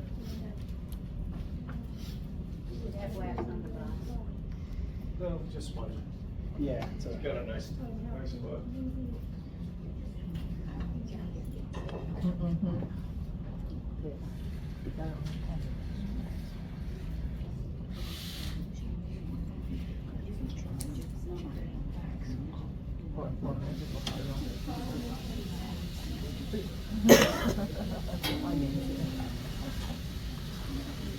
That's the design inside.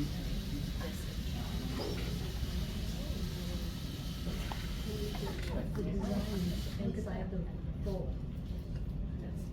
Here's the design.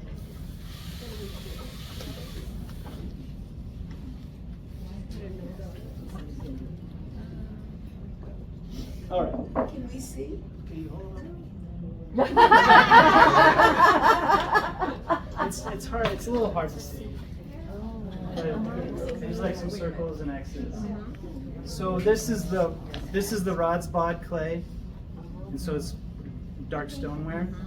I have a white flashing slip for soda and salt, but it's just basically like a watered down slip, and it's a much more white clay. And so when I pour it, you'll be able to see the contrast. And what that does is after that slip is on there, everywhere that's not, or everywhere that I didn't put wax will be white. And everywhere that I did put wax will be brown. So if you think about glazes that are affected by those two things, white and dark clays, like celadons or clears, you'll see that in the finished piece, because you're now coating part of it with white clay and leaving the other part dark. So first off, you guys have to do what the rules are. If people are saying slip for greenware, that's really important for certain reasons. But you can add thin slip to bisqueware, and then it'll be fine. It just kind of hangs on the top, and it just fires through. It's okay. It's just very thin. You'll see the stuff I have, it's like milk. Like Terra? Like that thin. Kind of like underglaze. Like Terra Sigillata? Yeah, Why? yeah, closer. Why do you do that? Because of the wax Okay. design, and then pouring it, and then if I use like thicker slip during the greenware stage, it just wouldn't have the same look. So you have the best fire all the time after that, right? Yeah, I usually do. Then I have more freedom with glazing. Oh, you biscuit again? Okay. Yeah, you can biscuit again, or I've also just I put them back in the kiln and fired them to like 350 degrees, and all the wax will burn away. And then you just have the slips. Okay. So firing it again is mostly just to get the wax away, Okay. but also it helps to get that slip to stick really well to the pot already. You know what I mean? Yeah, Like so now the we- slip is bisque fired as well. We wouldn't know to do that. Yeah. That's a But problem. I do have something that you can do with wax that I'll show you right Okay. now. But wait a second, what I mean, in terms of just re-bisquing it, Yeah. we could probably. So let's do something fun on this one. I used to like doing these kind of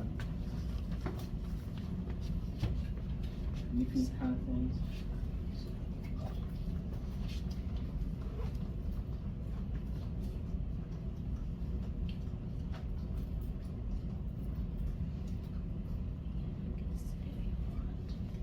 What kind of wax is that? It's just the stuff from Aardvark. I don't usually see it blue. I add a couple dabs of food color into it. So is there an advantage or a disadvantage of using a watered down slip compared to just glazing it?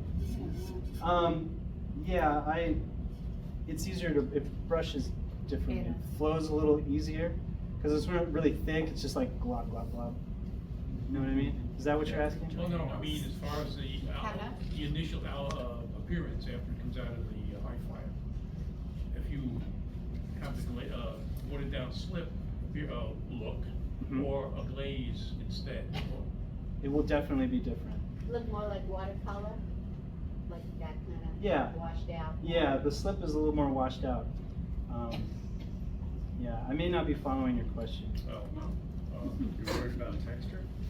yeah, just the appearance, the overall appearance at the end.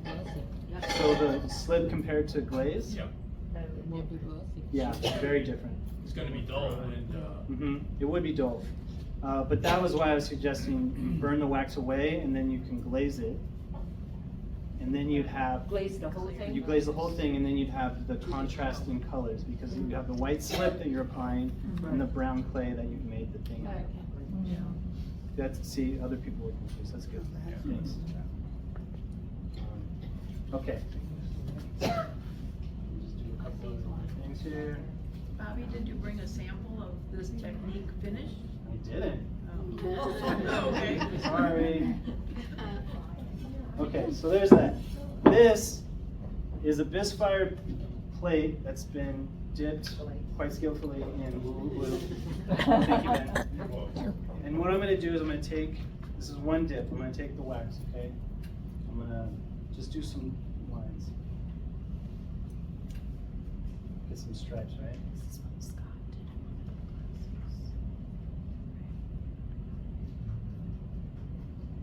Who here loves to layer their glazes?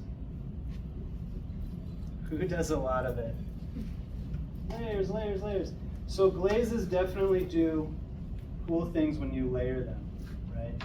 The glaze itself changes. But another thing that glazes do is that when they meet, they change just on where they're meeting, right? They do that thing. So this is how you can do that. So we'll let this dry, but you can now wash this glaze off, and anywhere that the wax is, that glaze will stay. And so once that other glaze is gone, you can take another glaze, and it'll glaze where you washed it off, and then in the firing, or how it looks, those two glazes are meeting each other, but not being layered on top. So you wash that off. Yeah.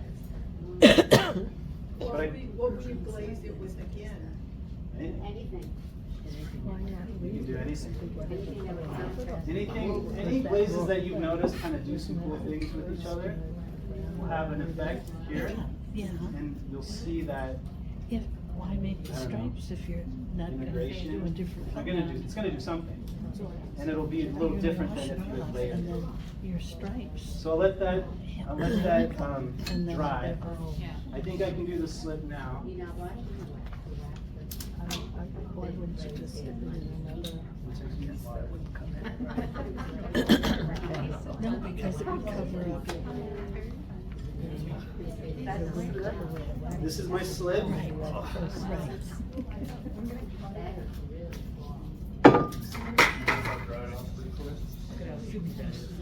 Yeah. And the mixer's right there if you want to set up. Okay, thanks. No, I think it's good to go. Can you just scoop and pour some out so we can all see how soupy it is?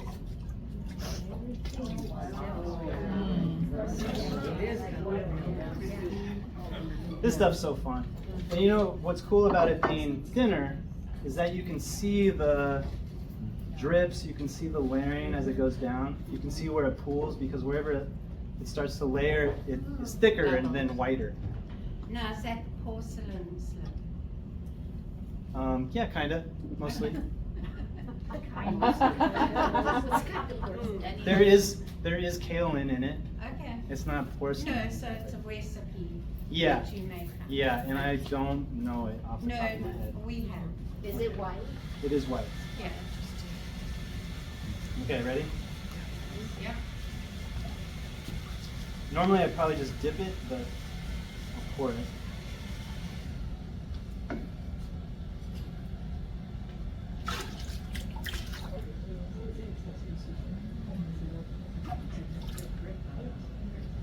You see how it's doing that thing?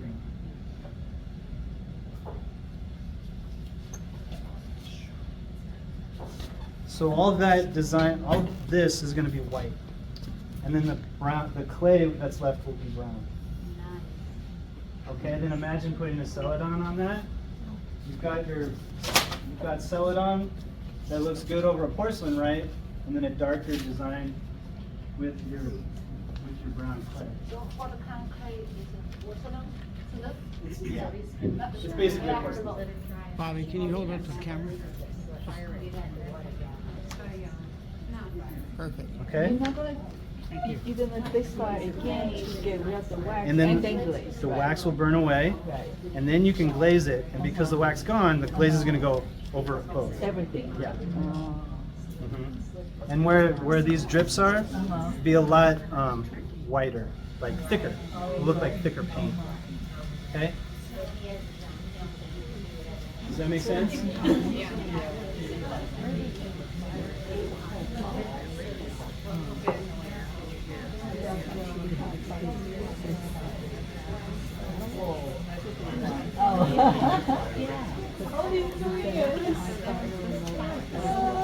It's already dipped it in the way.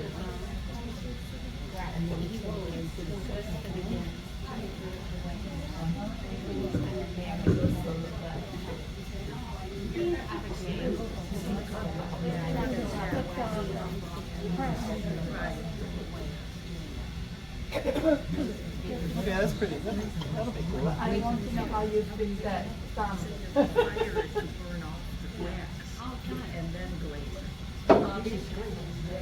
I assume that just as with glaze, when you wax and then dip, you're gonna have to clean off anything that's, any There's little little dots of glaze. Yeah, if you want to. So she had a question how I fixed this. There's my button mark. Huh?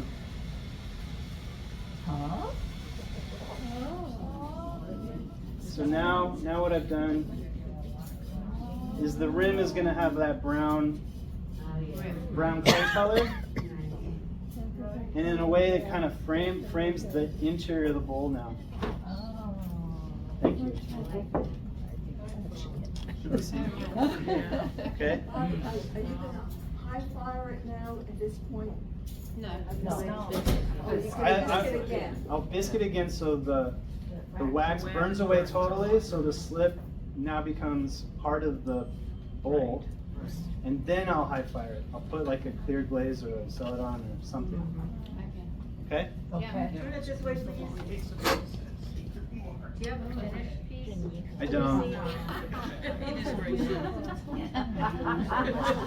You'll have to use your imagination.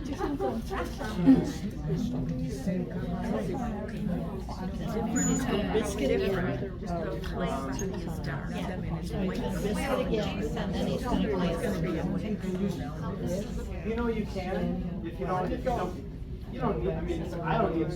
It's already on. It's just if you like. Okay, we are running up on the very end. I think so. And I saved the best for last. I don't know. So, one more. Can I have a clean thing of water? Sure. And I can show this. This is perfect, by the way. Thanks. You guys have a great time. Let's give it up to them.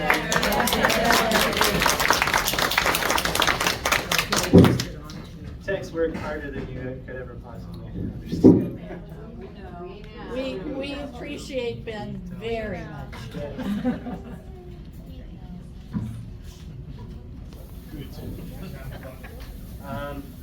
Cool.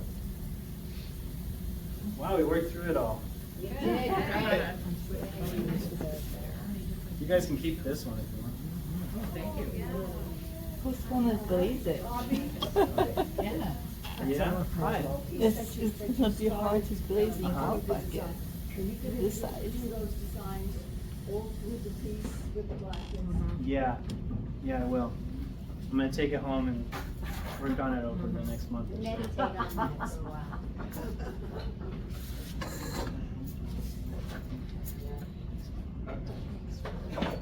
Oh,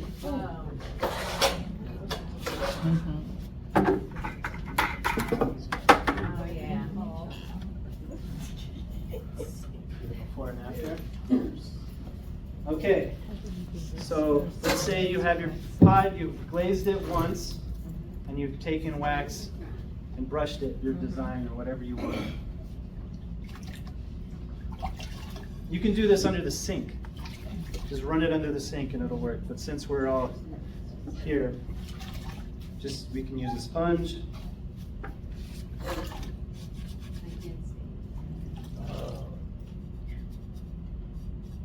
See it already showing up?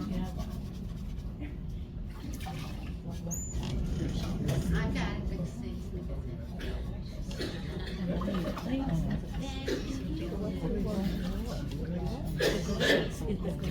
It was all glazed, and then he put the wax on, and now he's washing off the glaze. And the glaze is under the wax. Right. So the slip for those? Right. Yeah, it's a whole Then recipe. you can glaze it with something else. It's actually a crackle slip when it's thicker, but I just watered it down because I just really like that sort of, like you can see the drips, which I think it's like paint dripping, you know, on graffiti or something. No. When I say a crackle slip, it's just a type of slip that makes a crackle pattern. Oh, yes. The one that I have right now doesn't do that because it's so thin.